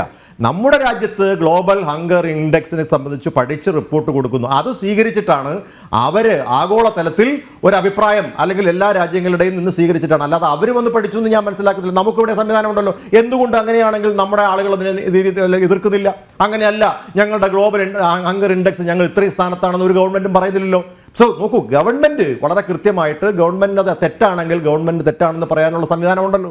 ആ സംവിധാനത്തിൽ ഇപ്പോഴും ഗവൺമെൻറ് അതിനെ നെഗ്ലക്റ്റ് ചെയ്തിട്ടില്ലല്ലോ, അല്ലെങ്കിൽ അതിനെ നെഗേഷൻ നടത്തിയിട്ടില്ലല്ലോ. അപ്പോൾ അതുകൊണ്ട് അങ്ങനെ പറയരുത്.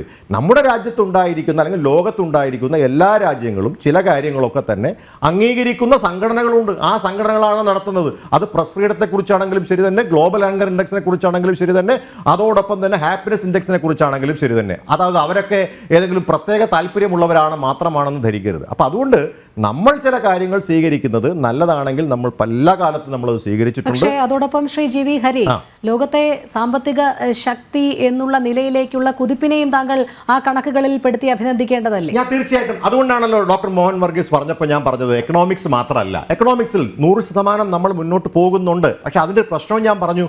രോഹിണിയെ ശ്രദ്ധിച്ചിട്ടുണ്ടെന്ന് തോന്നുന്നു, ശ്രദ്ധിച്ചില്ലാന്ന് തോന്നുന്നു. ഞാൻ ഒന്നുകൂടെ പറയാം. നോക്കൂ, നമ്മൾ ഇപ്പോൾ എന്തുകൊണ്ടാണ് നമുക്ക് സാമ്പത്തികമായി നമുക്ക് നല്ല ഒരു അവസ്ഥയിലേക്ക് വന്നിട്ടുള്ളത്?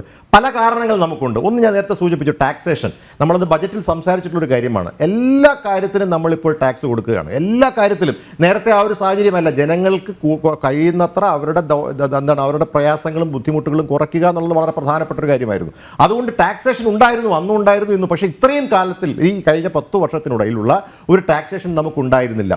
അപ്പോൾ അത് കാലാനുസൃതമായിട്ട് വേണ്ടി വരും, ഇല്ലെന്ന് ഞാൻ പറയുന്നില്ല. ഇനി നമ്മൾ പെട്രോളിൻ്റെ കാര്യം എടുത്ത് പരിശോധിച്ച് നോക്കൂ. ഏറ്റവും കൂടുതൽ നമുക്ക് പെട്രോളിന് വില കൊടുക്കുന്നത് കഴിഞ്ഞ 10 വർഷത്തിനിടയിലാണ് നമ്മൾ കൊടുക്കുന്നത്. അനുസരിച്ച് പെട്രോളും ഡീസലിൻ്റെയും വില നമ്മൾ പരിശോധിച്ച് നോക്കുക. ഇതെല്ലാം ഇവിടുത്തെ ജനങ്ങളെ സ്വാധീനിക്കുന്നില്ല, അവരെല്ലാം ഇൻഫ്ലുവൻസ് ചെയ്യുന്നുണ്ട്. അതിന് സംശയമൊന്നുമില്ല.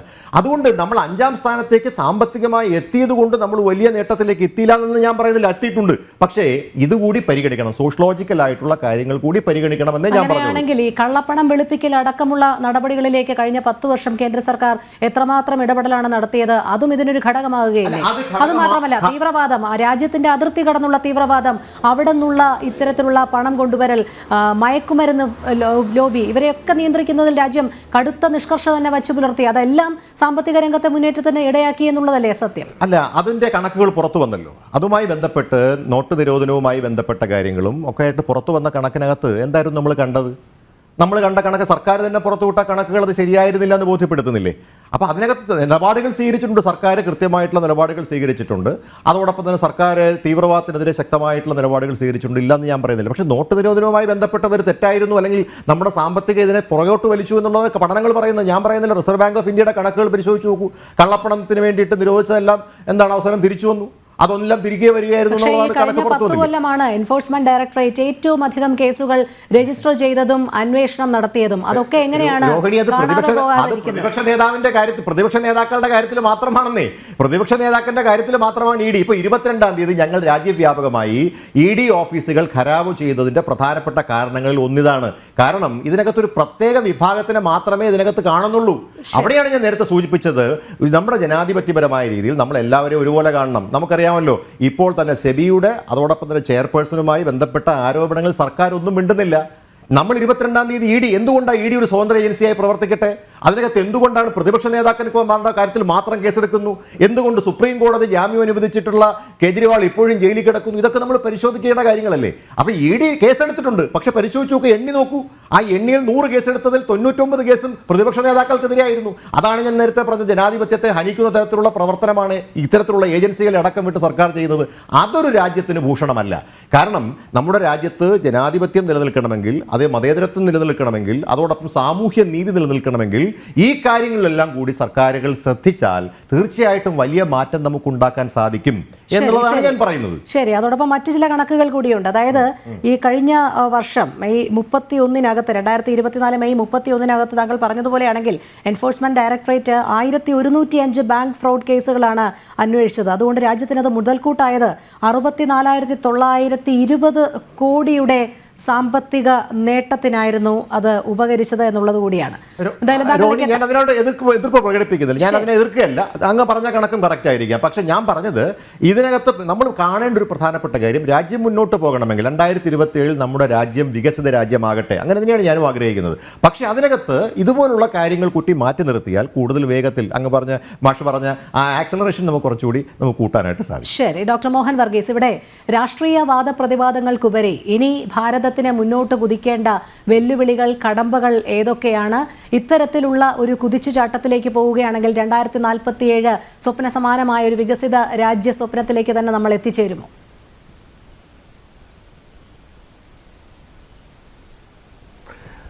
രോഹിണി, ജനറലി അതായത് പൊതുധാരണ, അതായത് നമ്മുടെ ഇന്ത്യയിലെയും ലോകത്തെയും വിവിധ ചിന്തകന്മാരുടെ നിരീക്ഷകരുടെയും ഒരു പൊതുധാരണ അനുസരിച്ച് ഇന്ത്യയെക്കുറിച്ചുള്ള അവരുടെ കാഴ്ചപ്പാട് ബുള്ളിഷാണ്. അതായത് ഇന്ത്യയുടെ പീക്കിലെത്തിയിട്ടില്ല. പല ജപ്പാനൊക്കെ ആ പീക്ക് കഴിഞ്ഞു, ജർമ്മനി അതിൻ്റെ പീക്ക് കഴിഞ്ഞു, മിക്ക യൂറോപ്യൻ രാജ്യങ്ങളും ബ്രിട്ടൻ ഉൾപ്പെടെയുള്ള രാജ്യങ്ങൾ അതിൻ്റെ ഉച്ചസ്ഥായിയിൽ നിന്നും താഴേക്കുള്ള പടിയിറക്കത്തിലാണ്. അവിടെയാണ് ഇന്ത്യ എന്ന ഗ്രോത്ത് സ്റ്റോക്കിൻ്റെ ഒരു പ്രാധാന്യം. കാരണം അതിൽ നമ്മളിവിടെ കഴിഞ്ഞ 10 വർഷത്തെക്കുറിച്ച് വാചാലമായി സംസാരിച്ചു. അനുകൂലമായും പ്രതികൂലമായും എല്ലാം ഈ 10 വർഷമല്ല നിശ്ചയിച്ചത് എന്നും അല്ല ദീർഘകാല ഒരു ആവറേജ് എടുക്കണമെന്നും. യഥാർത്ഥത്തിൽ ഈ 10 വർഷം മാത്രമല്ല BJP അല്ലെങ്കിൽ NDA ഭരണം ഉണ്ടായിരുന്നത്. ഈ സത്യത്തിൽ മോദി നയിക്കുന്ന ഇപ്പോഴത്തെ ഗവൺമെൻറ് 6ാമത്തെ BJPക്ക് പങ്കാളിത്തമുള്ള 6ാമത്തെ ഗവൺമെൻറ്റാണ്. ആദ്യം 96-ലെ കേവലം 13 ദിവസത്തെ വാജ്പേയി സർക്കാർ, പിന്നീട് 98-ൽ 13 മാസത്തെ വാജ്പേയി സർക്കാർ, 99 മുതൽ 2004 വരെ ഉണ്ടായ 5 വർഷത്തെ ശ്രീ അടൽ ബിഹാരി വാജ്പേയിയുടെ സർക്കാർ, പിന്നീട് മോദി സർക്കാരുകൾ 1, 2, 3. അപ്പോൾ അങ്ങനെ 6 സർക്കാരുകളിൽ BJP പ്രാതിനിധ്യം ഉണ്ടായി, 7 സർക്കാരുകളിൽ കോൺഗ്രസ് പ്രാതിനിധ്യം ഉണ്ടായി, ജനതാ പാർട്ടിയുടെ ജനതാദളിൻ്റെ എല്ലാ സർക്കാർ ഒരു അവിയൽ രൂപത്തിലുള്ള മുന്നണി ഉണ്ടായി. ഇതെല്ലാം ഉണ്ടായി. ഇപ്പം നമ്മൾ ഒരുപാട് കയറ്റിറക്കങ്ങൾ കണ്ടു. അതുകൊണ്ട് രാഷ്ട്രീയം മാറ്റിവെച്ച് കുറച്ചുകൂടി യുക്തിസഹമായി ചിന്തിച്ചാൽ യഥാർത്ഥത്തിൽ ഒരു കൺസിസ്റ്റന്റ് ഗ്രോത്ത് പാറ്റേൺ ഇതിനകത്ത് കാണാം. അതിൽ ചില വർഷങ്ങളിൽ ഒരു റോളർ കോസ്റ്റർ റൈഡ് തന്നെയാണ്, എങ്കിലും ഗ്രാഫ് ഉയർന്നു തന്നെയാണ്.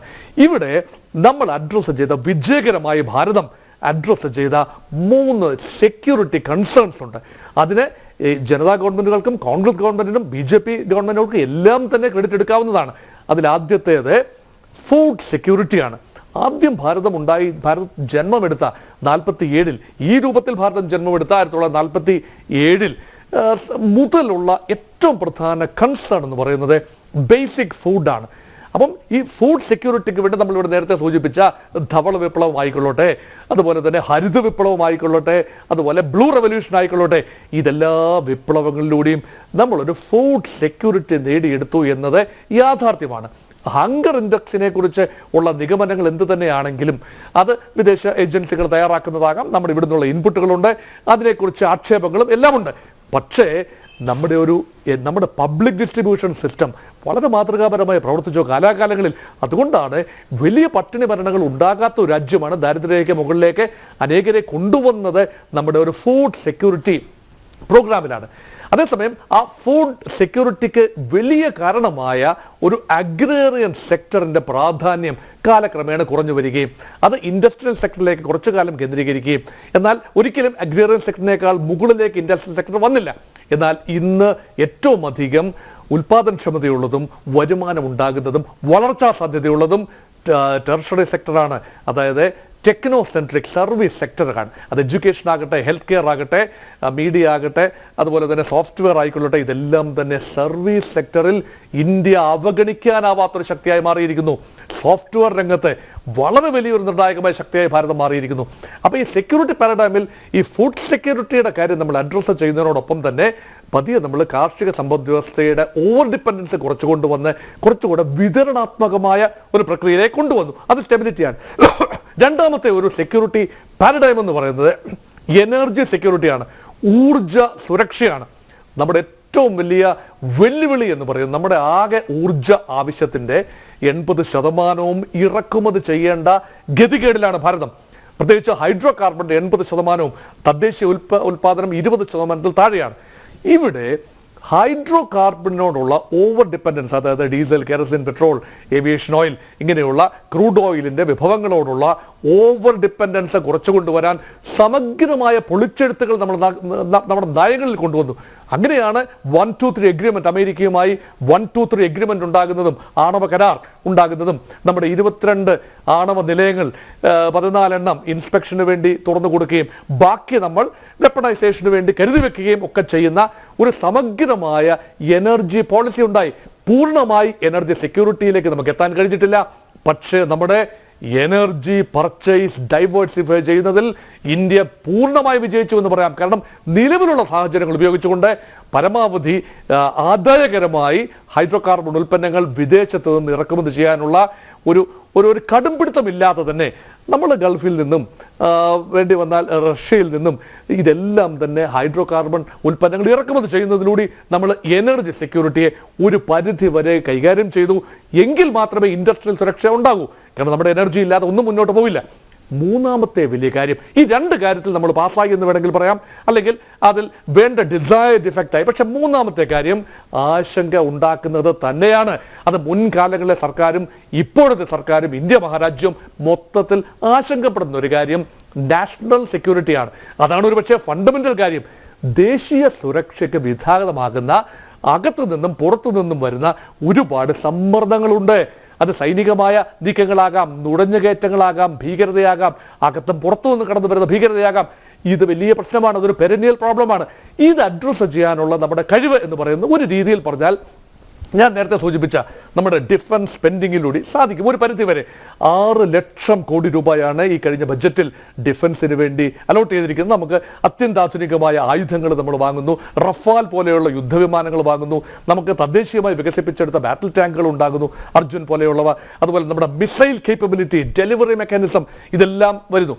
പക്ഷേ ഇതെല്ലാം തന്നെ രാജ്യങ്ങളുമായി അല്ലെങ്കിൽ എസ്റ്റാബ്ലിഷ്ഡ് സ്റ്റേറ്റ് ആക്ടേഴ്സുമായി ഉള്ള പാരിറ്റിയിൽ നിന്നുകൊണ്ടാണ്. അതുപോലെ നമ്മുടെ ഒരു ന്യൂക്ലിയർ ഒരു ഡോക്ടർ നമുക്ക് വരുന്നത്, no first use based on minimum credible nuclear deterrence. അപ്പോൾ അങ്ങനെ നമ്മൾ ന്യൂക്ലിയർ ഡിറ്ററൻസ് ഡോക്ടറിനുണ്ട്, നമുക്ക് ആണവ ശക്തിയുണ്ട്. നമ്മളെ കഴിഞ്ഞ് പഴയതുപോലെ ചൈനയ്ക്ക് കയറി ഇറങ്ങി നിരങ്ങാൻ ഒക്കുന്ന രൂപത്തിലല്ല ഭാരതം.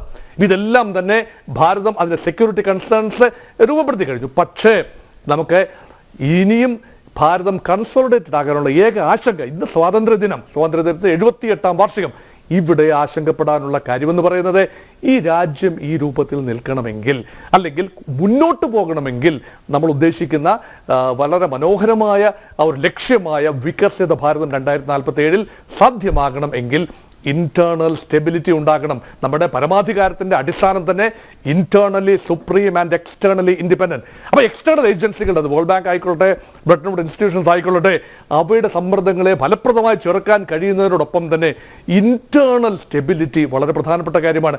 അവിടെയാണ് ഒരു സമഗ്രമായ ഒരു ആഭ്യന്തര നയത്തിൻ്റെ ആവശ്യം. ഉരുക്കുമുഷ്ടി കൊണ്ട് എതിർ അഭിപ്രായങ്ങളെ നിരപ്പാക്കുന്ന ഒരു നിലപാട് അല്ല ഭാരതത്തിൻ്റെ ചരിത്രപരമായ ആവശ്യം. തീർച്ചയായും ഒരു ഡെമോക്രാറ്റിക് മോഡൽ ഓഫ് ഡെവലപ്മെന്റ് ആണ്. ചൈനയുടേതുപോലെ ഒരു ഡിക്റ്ററ്റോറിയൽ അല്ലെങ്കിൽ ഒരു വലിയ ഉരുക്കുമുഷ്ടി കൊണ്ട് നേരിടുന്ന പ്രതിഷേധങ്ങളെയും എതിരഭിപ്രായങ്ങളെയും വൈവിധ്യങ്ങളെയും നേരിടുന്ന ഒരു നിലപാടല്ല ഭാരതത്തിന്. അതുകൊണ്ടായിരിക്കും ഒരുപക്ഷെ ഭാരതവും ചൈനയും ഏതാണ്ട് ഒരേ ലോഞ്ചിങ് പാഡിൽ ഒരേ സമയത്ത് തുടങ്ങിയതാണ്. 47-ൽ തുടങ്ങിയ ഭാരതം, 49-ൽ തുടങ്ങിയ ചൈന. ചൈന ബഹുഘാതം മുന്നേറിയത് റെജിമെന്റേഷനിലൂടെയാണ്. ഒരു ജനതയെ റെജിമെന്റേഷനിലൂടെ വരച്ച വരയിൽ നിർത്തി പണിയെടുപ്പിച്ച് നേടിയ ആ ഒരു അയഥാർത്ഥമായ ഒരു വികസന പാറ്റേൺ അല്ല ഭാരതത്തിന്. ഒരു ഡെമോക്രാറ്റിക് മോഡൽ ഓഫ് ഡെവലപ്മെന്റ് ആണ്. അവിടെ എതിർ സ്വരങ്ങൾ വരും, പ്രതിപക്ഷത്തിന്റെ സ്വരങ്ങൾ വരും, വ്യത്യസ്തങ്ങളായ സ്വരങ്ങൾ വരും, പ്രാദേശികമായ വൈജാത്യങ്ങൾ വരും. ഇതിനെ ഈ വൈവിധ്യങ്ങളെ സ്വാംശീകരിച്ച് മുന്നോട്ട് പോകാനുള്ള ശക്തി ചരിത്രപരമായ ഭാരതം കാട്ടിയിട്ടുണ്ട്, ഇപ്പോഴും കാട്ടിക്കൊണ്ടിരിക്കുന്നു. ഇവിടെയാണ് ദേശീയ സുരക്ഷയ്ക്ക് പ്രാധാന്യമുള്ളത്. ഈ സുരക്ഷാ പാരഡൈം കൂടി മുന്നോട്ട് വെച്ചുകൊണ്ട് വേണം നമ്മുടെ വികസന ഭാരതത്തെക്കുറിച്ച് ഉള്ള കാഴ്ചപ്പാടുകൾ ഡെവലപ്പ് ചെയ്യാൻ. അല്ല എങ്കിൽ സംഭവിക്കുന്നത് എന്താണെന്ന് ചോദിച്ചാൽ, ഏതാനും സെക്ടറുകളിൽ നമ്മൾ മുന്നേറും, തീർച്ചയായും നമ്മൾ സ്പേസിൽ ഒരു വലിയ ശക്തിയായി മാറിക്കഴിഞ്ഞു, ഇനിയും കൂടുതൽ മുന്നോട്ട് പോകും, സോഫ്റ്റ്വെയർ ശക്തിയായിട്ട് മാറിക്കഴിഞ്ഞു. അതുമാത്രമല്ല, ഇവിടുന്നുള്ള ബ്രെയിൻ ഡ്രെയിൻ കുറച്ചുകൊണ്ടുവരണം. The very best of India is leaving India. ഇത് പാടില്ല. ഇന്ത്യ ഒരു ശരിയായ വികസിത ഭാരതം ഉണ്ടാകുന്ന എപ്പോഴാണ്?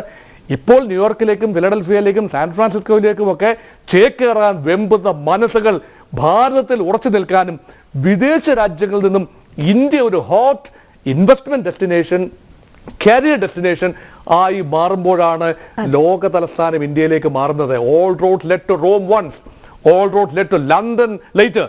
Then now all roads should lead to Delhi and Bombay എന്ന് പറയുന്ന ആ ഒരു സാഹചര്യത്തിലേക്ക് വരണമെങ്കിൽ യഥാർത്ഥത്തിലുള്ള വികസനം ഉണ്ടാകണം.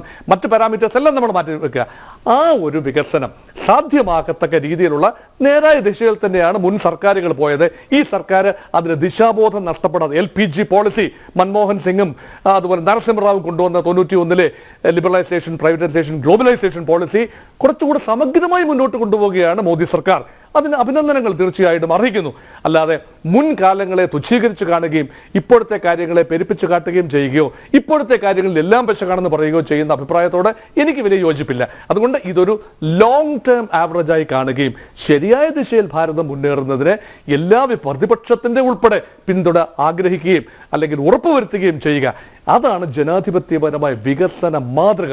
അത് മുന്നോട്ട് കൊണ്ടുപോകാനായാൽ തീർച്ചയായും ഇത് അസാധ്യമായ ഒരു കാര്യമല്ല. 2047-ലെ വികസിത ഭാരതം അസാധ്യമായ ഒരു കാര്യമല്ല എന്നാണ് എനിക്ക് പറയാനുള്ളത്. അതെ, ശ്രീ സ്റ്റാൻലി സെബാസ്റ്റ്യൻ, ഭാരതം സൂപ്പർ പവറായി മാറും എന്നാണ് ഇന്ന് ചെങ്കോട്ടയിൽ പ്രധാനമന്ത്രി പ്രസംഗമധ്യേ പറഞ്ഞത്. അതോടൊപ്പം അദ്ദേഹം വികസന സ്വപ്നങ്ങൾ പങ്കുവയ്ക്കുന്നതിനോടൊപ്പം തന്നെ ഏറ്റവും പ്രധാനപ്പെട്ട ഒരു കാര്യം കൂടി പറയുകയുണ്ടായി, സെക്യുലർ സിവിൽ കോഡ് നടപ്പിൽ വരുത്തും എന്നുള്ളത്. കാരണം ഒരു ജനാധിപത്യ രാജ്യത്തിൽ ഏറ്റവും അടിസ്ഥാനമായി വേണ്ടതും അതുതന്നെയാണ്, മതേതര സ്വഭാവമുള്ള നിയമവ്യവസ്ഥ. ആ സെക്യുലർ സിവിൽ കോഡ് പ്രായോഗിക തലത്തിൽ കൊണ്ടുവരുമ്പോൾ നമുക്കറിയാം ഇതിന് മുൻപുണ്ടായിട്ടുള്ള എതിർപ്പുകൾ പോലെ തന്നെ പല എതിർപ്പുകളും ഉണ്ടാകും. കേന്ദ്ര സർക്കാരിനെ ഏറ്റവും കൂടുതൽ വിമർശിച്ചതും വിമർശിക്കപ്പെട്ടതുമൊക്കെ വർഗീയതയുടെ പേരിലാണ്. അത് തുടർന്നും ഉണ്ടാകും. എന്തായാലും രാജ്യത്തിനകത്തുള്ള ഭിന്ന അഭിപ്രായങ്ങൾ, ഭിന്നിപ്പുകളെയൊക്കെ തള്ളിക്കളഞ്ഞു വേണം ഒറ്റക്കെട്ടായി മുന്നോട്ട് പോകാൻ എന്നാണ് കഴിഞ്ഞ ദിവസം രാഷ്ട്രപതിയും രാജ്യത്തോട് അഭിസംബോധന ചെയ്യവേ പറഞ്ഞത്. അതുകൊണ്ട് തന്നെ ഇനി വരും വർഷങ്ങൾ ഏതു രീതിയിലായിരിക്കണം എന്നുള്ള കാഴ്ചപ്പാടാണ് താങ്കൾക്ക്? അതായത് രാജ്യത്ത് യൂണിഫോം സിവിൽ കോഡ്, CA/NRC അങ്ങനെയുള്ള കാര്യങ്ങളെല്ലാം ചെയ്യേണ്ടതാണ്. 1947-ൽ മതാധിഷ്ഠിതമായിട്ടാണ് ഈ രാജ്യം വിഭജിക്കപ്പെട്ടത്. ഇവിടെയുള്ള ബാക്കി ആൾക്കാർ കൊള്ളത്തില്ല, കാഫറാണെന്ന് പറഞ്ഞ് കുറെ പേര് പോയി, രാജ്യം ചോദിച്ചു, കുറെ പേര് രാജ്യം കിട്ടിയിട്ടും പോകാതെ ഇവിടെയുണ്ട്. പക്ഷെ ഇവിടെ പ്രശ്നമല്ല. കഴിഞ്ഞ ഇലക്ഷനിൽ ഏകദേശം 5 കോടിയോളം ബംഗ്ലാദേശികളാണ് കഴിഞ്ഞ 30 വർഷം കൊണ്ട് ഇവിടെ കയറി വോട്ടേഴ്സ് ലിസ്റ്റിൽ കയറി വോട്ട് ചെയ്തത്. അപ്പം നമ്മൾ ഇത്രയും ഡെവലപ്മെന്റ് ഉണ്ടാക്കി അതിന്റെ പീക്കിലെത്തി കഴിയുമ്പോൾ നമ്മുടെ ഗവൺമെന്റിനെ ഈ ഇലക്ഷനിൽ കൂടെ തന്നെ പാകിസ്ഥാനും ബംഗ്ലാദേശും കൂടെ പിടിച്ചടക്കുന്ന ഒരു സ്റ്റേജിലേക്കാണ് കാര്യങ്ങൾ പോകുന്നത്. പാകിസ്ഥാനും ബംഗ്ലാദേശിനും ഇന്ത്യക്കകത്ത് മെജോറിറ്റി കിട്ടുന്ന അവസ്ഥയിലോട്ടാണ് കാര്യങ്ങൾ പോകുന്നത്. അപ്പൊ ഗവൺമെന്റ് അതിനുവേണ്ട നിയമങ്ങൾ കൊണ്ടുവരണം. കാരണം ഇന്ത്യ വേണ്ട എന്ന് പറഞ്ഞവർക്ക് അല്ലെ അവരുടെ കൊച്ചുമക്കൾക്കോ ഒന്നും ഇവിടെ വോട്ട് ചെയ്യേണ്ട ആവശ്യമില്ല. അതേ സംബന്ധിച്ച് ഗവൺമെന്റ് 1947 ഡിവിഷൻ ഫുള്ളായിട്ടും ലീഗലായിട്ടും പാർലമെന്റിന് നടപ്പിലാക്കേണ്ടതാണ്. CAA NRCയും സിവിൽ കോഡും മാത്രമല്ല. ഇവിടെ എന്തൊക്കെയാണോ ഈ 1947 ശേഷം സംഭവിച്ചിട്ടുള്ള അനോമാലികൾ, ഭരണപരമായ അനോമാലികൾ കൃത്യമായിട്ട് ഇപ്പൊ വഖഫിന്റെ ബില്ല് വന്നിട്ടുണ്ട്. അതായത് ഇവിടുന്ന് പാകിസ്ഥാനിലോട്ട് പോയവരുടെ പ്രോപ്പർട്ടി എനിമി പ്രോപ്പർട്ടി ആയിട്ട് ഗവൺമെന്റ് ഏറ്റെടുത്തതാണ്. പക്ഷെ അത് പാകിസ്ഥാനിൽ നിന്ന് ഇങ്ങോട്ട് വന്ന ഹിന്ദുക്കൾക്കും ഇവിടെയുള്ള പാവപ്പെട്ടവർക്കും കൊടുക്കേണ്ടതിന് പകരം അത് വഖഫാക്കി പിന്നെ ബാക്കിയുള്ളവരുടെ സ്വത്ത് പിടിച്ചെടുക്കാൻ വേണ്ടി വേറെ നിയമങ്ങൾ 95-ലും 2013-ലും ഒക്കെ ഉണ്ടാക്കി കൊടുത്തു. അങ്ങനെ ഒത്തിരി കള്ളത്തരങ്ങൾ ഇവിടെ നടന്നിട്ടുണ്ട്. അതെല്ലാം അഴിക്കാനുള്ള ചുമതല കേന്ദ്ര ഗവൺമെന്റിനുണ്ട്. കേന്ദ്ര ഗവൺമെന്റ് 1 by 1 ആയിട്ട് അത് ചെയ്യുമെന്നാണ് വിചാരിക്കുന്നത്. അതുപോലെ ഇവിടെ നുഴഞ്ഞു കയറിയിട്ടുള്ള പാകിസ്ഥാൻകാരെയും ബംഗ്ലാദേശികളെയും തിരിച്ചയക്കണം. ഇങ്ങനെയുള്ള കാര്യങ്ങൾ ഗവൺമെന്റ് ചെയ്യണം. ഇല്ലെങ്കിൽ ഈ വികസനം മൊത്തം ഇതിന്റെ അകത്ത് നുഴഞ്ഞു കയറിയിട്ടുള്ള ആൾക്കാർ നശിപ്പിക്കുകയും അത് പിടിച്ചടക്കുകയും ചെയ്യുന്ന, ഇപ്പം നാറ്റോയിലെ രാജ്യങ്ങളൊക്കെ അത് ഫേസ് ചെയ്യുന്നുണ്ട്, ആ ഇഷ്യൂ ഫേസ് ചെയ്യുന്നുണ്ട്, ഇൻഫിൽട്രേഷൻ. അപ്പൊ അതൊക്കെ ഗവൺമെന്റ് ആ സുരക്ഷ, ആഭ്യന്തര സുരക്ഷ എന്ന് പറയുന്ന കാര്യം ഗവൺമെന്റ് കുറെ കൂടെ ശക്തമായിട്ട് എടുക്കുകയും ഈ ആഭ്യന്തര സുരക്ഷയ്ക്ക് വിഘാതമായി ആരെങ്കിലും നിലപാടെടുത്താൽ അതിനെ സൈന്യത്തെ കൊണ്ട് നേരിടുക എന്നുള്ളതേ പറ്റത്തുള്ളൂ. തീവ്രവാദത്തിന് നെഗോസിയേഷൻ കൊണ്ട് കാര്യമില്ല. തീവ്രവാദികൾ ആരും നെഗോസിയേഷനിൽ ഇതുവരെ നന്നായിട്ടുമില്ല. അപ്പൊ തീവ്രവാദം എടുക്കുന്നവരോട് ആയുധവും അല്ലെ ഗവൺമെന്റ്, ഇന്ത്യയുടെ സൈനിക ശക്തി അല്ലെ പോലീസ്, അങ്ങനെയാണ് ഏജൻസികളാണ് അതിനെ നേരിടേണ്ടത്. കൂടുതൽ ബഹളം ഉണ്ടാക്കുന്നവരെയും കൂടുതൽ ശല്യം ഉണ്ടാക്കുന്നവരെയും അവരുടെ ഗ്രാൻഡ് പേരൻസ് ആഗ്രഹിച്ച സ്ഥലത്തേക്ക് പറഞ്ഞു വിടുക എന്നുള്ളതേ പറ്റത്തുള്ളൂ. അപ്പൊ അതിൻ്റെ അകത്ത് ഗവൺമെന്റിന് ഒരു ലൂസായിട്ടുള്ള സമീപനം എടുക്കരുതെന്നുള്ളതാണ്. കഴിഞ്ഞ 10 വർഷം ഗവൺമെന്റ് കുറച്ചുകൂടെ സ്ട്രിക്റ്റ് ആകേണ്ടതായിരുന്നു എന്നുള്ളതാണ് എന്റെ അഭിപ്രായം. ഇനിയെങ്കിലും അങ്ങനെ ആകുമെന്നാണ് പ്രതീക്ഷിക്കുന്നത്. ഞാൻ ഒരു കാര്യം കൂടെ പറയാം. അതായത് 2013 നമ്മൾ ഒരു റെയിൽവേ ടിക്കറ്റ് 3 മാസം കഴിഞ്ഞ് നമ്മൾ നടത്താനുള്ള ഒരു യാത്രയ്ക്ക് ബുക്ക് ചെയ്യാൻ രാവിലെ കമ്പ്യൂട്ടർ ഓപ്പൺ ചെയ്ത് കഴിഞ്ഞാൽ അത് ഫുൾ ബുക്ക്ഡ് ആയിരുന്നു. കാരണം ഭരിക്കുന്നവർ തന്നെ ടിക്കറ്റ് മൊത്തം ബുക്ക് ചെയ്ത് പിന്നെ ബ്ലാക്കിൽ വിൽക്കുന്ന ഒരു സിറ്റുവേഷൻ ഉണ്ടായിരുന്നു. 1947 തുടങ്ങി 2014 വരെ ഒരു ഫോൺ കണക്ഷനോ ടിക്കറ്റോ എന്ത് സാധനവും ഭരിക്കുന്ന കക്ഷിയിൽ കൂടെ ബ്ലാക്ക് മാർക്കറ്റ് ആയിരുന്നു. ഒരു ഗ്യാസ് കണക്ഷൻ കിട്ടണമെങ്കിൽ, ഒരു ഫോൺ കണക്ഷൻ കിട്ടണമെങ്കിൽ, അതിൽ നിന്നും മാറി നമ്മൾക്ക് ഇപ്പം ഇൻഡിപെൻഡന്റ് ആയിട്ട് ആരുടെയും റെക്കമെൻഡേഷൻ ഇല്ലാതെ ആർക്കും കൈക്കൂലി കൊടുക്കാതെ ഇതെല്ലാം കിട്ടുന്ന ഒരു സാഹചര്യം ഈ 10 വർഷം കൊണ്ടാണ് ഉണ്ടായത്. അത് തന്നെയാണ് അതിൻ്റെ അകത്ത് വന്നിരിക്കുന്ന ക്വാളിറ്റി ചേഞ്ച്. അതായത് നമ്മൾക്ക് ഗവൺമെന്റിന്റെ അകത്തൂടെ പോകാതെ സ്വകാര്യ മേഖലയെ ഇന്നും അംഗീകരിക്കാൻ ഇന്ത്യയിലെ പ്രതിപക്ഷം ഇന്നും തയ്യാറായിട്ടില്ല. അതായത് അംബാനി, അദാനി, ടാറ്റ, ബിർള ഇവരെയൊക്കെ രാവിലെ പല്ല് പോലും തേക്കാതെ തെറി പറഞ്ഞുകൊണ്ടാണ് പലരും അവരുടെ ജീവിതം ആരംഭിക്കുന്നത് ഇന്ത്യയിൽ. അവരൊക്കെ ഇന്ത്യയുടെ വീരപുത്രന്മാരാണ്. ഇന്ത്യയുടെ എല്ലാ വ്യവസായികളും സ്വന്തമായിട്ട് ബിസിനസ് നടത്തുന്ന ഒരു പെട്ടിക്കടക്കാരൻ തുടങ്ങി മൾട്ടിനാഷണൽ നടത്തുന്ന അംബാനി വരെയുള്ള ആൾക്കാർ ഇന്ത്യയുടെ വീരപുത്രന്മാരാണ്. അവരുടെ മതം നോക്കി അവരെ ആക്ഷേപിക്കേണ്ട ആവശ്യമില്ല. അവർ നടത്തുന്ന ബിസിനസ് ടാക്സ് അടയ്ക്കുന്നതോടെ ലീഗലാണ്. അവരുണ്ടാക്കുന്ന സ്വകാര്യ സ്വത്ത് അനുവദിച്ചിരിക്കുന്ന രാജ്യമാണ്, ടാക്സ് അടയ്ക്കണമെന്നേ ഉള്ളൂ. പിന്നെ ടാക്സ് അടച്ചതിനെ പറ്റി എന്റെ സുഹൃത്ത് ഹരി കഴിഞ്ഞ ദിവസം അദ്ദേഹം പറഞ്ഞു, കോൺഗ്രസിന്റെ പ്രതിനിധി പറഞ്ഞു, ടാക്സും 30-ലധികം ടാക്സുകൾ ക്യാൻസൽ ചെയ്താണ് GST എന്ന് പറയുന്ന ടാക്സ് വന്നിരിക്കുന്നത്. അപ്പം വളരെയേറെ കുറവ് ഇൻഡയറക്ട് ടാക്സും ഡയറക്ട് ടാക്സും എല്ലാം വെട്ടിക്കുറച്ചാണ് വന്നിരിക്കുന്നത്. അപ്പൊ മറ്റുള്ള രാജ്യങ്ങളെക്കാട്ടിലും ടാക്സ് നമുക്ക് ഇവിടെ കുറവാണ് പ്രാക്ടിക്കലി. പക്ഷേ സ്റ്റേറ്റ് ഗവൺമെന്റുകളും പലതും അഡീഷണൽ ആയിട്ട് സെസ് ടാക്സ് എന്നും പറഞ്ഞ് വീണ്ടും റീഇൻട്രൊഡ്യൂസ് ചെയ്തതാണ് ഇപ്പം ടാക്സ് കൂടാനുള്ള കാരണം. അതിന് കേന്ദ്രത്തെ പഴിച്ചുകൊണ്ട് കാര്യമില്ല. കൂടുതൽ കാര്യങ്ങൾ ഇപ്പൊ ഫ്യൂവലും ലിക്കറും GST-യിലോട്ട് കൊണ്ടുവന്നു കഴിഞ്ഞാൽ വില കുറയും. പക്ഷേ സ്റ്റേറ്റുകൾ അതിന് സമ്മതിക്കുന്നില്ല. GST കൗൺസിലിൽ അതിൻ്റെ അകത്ത് അഭിപ്രായ സമന്വയം വരുന്നില്ല. പ്രതിപക്ഷം അതിന് ഉടക്കിയിട്ടിരിക്കുകയാണ്. അപ്പൊ ഈ ടാക്സിനെ പറ്റി കരയുന്നതിന് കുഴപ്പമില്ല. പക്ഷേ GST-യിലേക്ക് ഫ്യൂവലും ലിക്കറും വന്നു കഴിഞ്ഞാൽ ഇവിടെ വില കുറയും. അത് രണ്ടിനാണ് ഏറ്റവും കൂടുതൽ പൈസ പോകുന്നത്. ഇപ്പൊ 100 രൂപയുടെ ചാരായം 2000 രൂപയ്ക്കാണ് വിൽക്കുന്നത്. 50 രൂപയുടെ പെട്രോൾ 100 രൂപയ്ക്കാണ് വിൽക്കുന്നത്. ശരിയാണ്. ഈ പറയുന്ന പ്രതിപക്ഷവും അവരും കൂടെ സമ്മതിക്കണം ഇത് GST-യിലോട്ട് കൊണ്ടുവരാൻ, ഫ്യൂവലും ലിക്കറും കൂടെ കൊണ്ടുവരാൻ. അപ്പൊ ഇതൊന്നും ചെയ്യാതെ ഗവൺമെന്റിനെ കുറ്റം പറയുന്നതിൽ യാതൊരു കാര്യമില്ല. ഗവൺമെന്റ്, സെൻട്രൽ ഗവൺമെന്റ് ഭരണഘടന അനുസരിച്ച് ചെയ്യാവുന്ന കാര്യങ്ങൾ ചെയ്യുന്നുണ്ട്. നേരത്തെ ഗവൺമെന്റിനെ പോലെ എല്ലാം പ്രൈവറ്റ് സെക്ടറിനെ അംഗീകരിക്കാൻ ഇനിയും ഇന്ത്യയിലെ പ്രതിപക്ഷം തയ്യാറല്ല. ഗവൺമെന്റ് സെക്ടർ കൊണ്ട് നമുക്ക് പറ്റത്തില്ല എന്നുള്ള കാര്യം ഈ 77 വർഷം കൊണ്ട് ബോധ്യമായതാണ്. എല്ലാ രാജ്യങ്ങളും ഗവൺമെന്റ് സെക്ടറിനെ ഉപേക്ഷിച്ചു കഴിഞ്ഞു, പ്രൈവറ്റ് സെക്ടറിലോട്ട് മാറിക്കഴിഞ്ഞു. ഇന്ത്യയിലെ പ്രതിപക്ഷം ഇപ്പോഴും ഈ പഴയ നെഹ്റുവിയൻ സോഷ്യലിസം പറഞ്ഞ് ഗവൺമെന്റ് സെക്ടർ എന്ന് പറഞ്ഞ് നിൽക്കുകയാണ്. ഇപ്പൊ വന്ന മാറ്റം പ്രൈവറ്റൈസ് ചെയ്തു. എയർ ഇന്ത്യയിൽ വന്ന മാറ്റം നോക്ക്, തിരുവനന്തപുരം വിമാനത്താവളത്തിൽ വന്ന മാറ്റം നോക്ക്. ഏതൊക്കെ കാര്യങ്ങൾ പ്രൈവറ്റൈസ് ചെയ്തോ അവിടെയൊക്കെ കൃത്യമായ മാറ്റം വന്നു. നേരത്തെ നമ്മൾ ഒരു ബാങ്കിൽ ചെന്നാൽ സ്റ്റേറ്റ് ബാങ്ക് ഓഫ് ഇന്ത്യ അല്ലെ സ്റ്റേറ്റ് ബാങ്കിൽ ചെന്ന് കഴിഞ്ഞാലത്തെ അവസ്ഥ എന്തായിരുന്നു? ഇപ്പൊ പ്രൈവറ്റ് ബാങ്കുകൾ വന്നപ്പോൾ സർവീസ് മെച്ചപ്പെട്ടു. ടെലിഫോണിൽ നമ്മുടെ BSNL അവസ്ഥ എന്തായിരുന്നു? ഇപ്പൊ പ്രൈവറ്റ് കമ്പനികൾ വന്നപ്പോൾ അതുകൊണ്ട് സ്വകാര്യ മേഖലയെ വിശ്വസിക്കുകയും സ്വകാര്യ മേഖലയെ പ്രോത്സാഹിപ്പിക്കുകയും ഓപ്പൺ ആയിട്ട് ഇന്ത്യ മുതലാളിത്ത രാഷ്ട്രമായാൽ മാത്രമേ രക്ഷയുള്ളൂ. ഇവിടെ അവശേഷിക്കുന്ന സോഷ്യലിസവും കമ്മ്യൂണിസവും അതുപോലത്തെ കാര്യങ്ങളും കൂടെ എടുത്ത് അറബിക്കടലിലിട്ടിട്ട് ഇത് പരിപൂർണ്ണ മുതലാളിത്ത രാജ്യമായിട്ട് മാറിയാൽ മാത്രമേ നമ്മൾ ഉദ്ദേശിക്കുന്ന ഈ 2047 വരുമ്പോൾ 100 വർഷം കംപ്ലീറ്റ് ചെയ്യുമ്പോൾ നമ്മൾ ആ ഗ്ലോബൽ സൂപ്പർ പവർ ആകത്തുള്ളൂ. അതുകൊണ്ട് ഇനി ഇവിടെ സ്വകാര്യ മേഖലയെ എതിർക്കുകയും ഗവൺമെന്റ് മേഖലയെ പ്രോത്സാഹിപ്പിക്കുകയും ചെയ്യുന്ന ഒരു നയത്തിന്റെ ആവശ്യമില്ല. അത് 91 കൂടി അവസാനിച്ചു. ഇനി അതിൽ നിൽക്കേണ്ട ആവശ്യമില്ല. കൃത്യമായിട്ട് സ്വകാര്യ മുതലാളിമാരെ പ്രോത്സാഹിപ്പിക്കുക. അതുപോലെ തന്നെ ഹിന്ദു ബിസിനസ്സുകാരെ ആക്ഷേപിക്കുന്ന പരിപാടി നിർത്തുക. ഹിന്ദുക്കൾക്ക് ഇവിടെ ബിസിനസ് ചെയ്യാനുള്ള അവകാശമൊക്കെ ഉണ്ട്. ഹിന്ദു ബിസിനസ്സുകാരെ അധിക്ഷേപിക്കുന്ന പരിപാടി, അവരുടെ മതം നോക്കി ഹിന്ദു ബിസിനസ്സുകാരെ അധിക്ഷേപിക്കുന്ന പരിപാടി ആദ്യം ഇന്ത്യയിലെ പ്രതിപക്ഷം. ശ്രീ സ്റ്റാൻലി സെബാസ്റ്റ്യൻ, ഒരു വ്യത്യാസമുണ്ട്. പ്രധാനമന്ത്രി ഇന്ന് രാഷ്ട്രത്തെ അഭിസംബോധന ചെയ്ത് സംസാരിച്ചപ്പോൾ ഒരിക്കലും മുതലാളിമാരെ അല്ലെങ്കിൽ മുതലാളിത്തത്തെ പ്രോത്സാഹിപ്പിക്കുന്ന രീതിയല്ല പറഞ്ഞത്. സാധാരണക്കാർ, സ്ത്രീകൾ, കർഷകർ, ദരിദ്രർ, യുവാക്കൾ ഇവരെ തന്നെയാണ് പ്രതിനിധാനം ചെയ്ത് സംസാരിച്ചത്.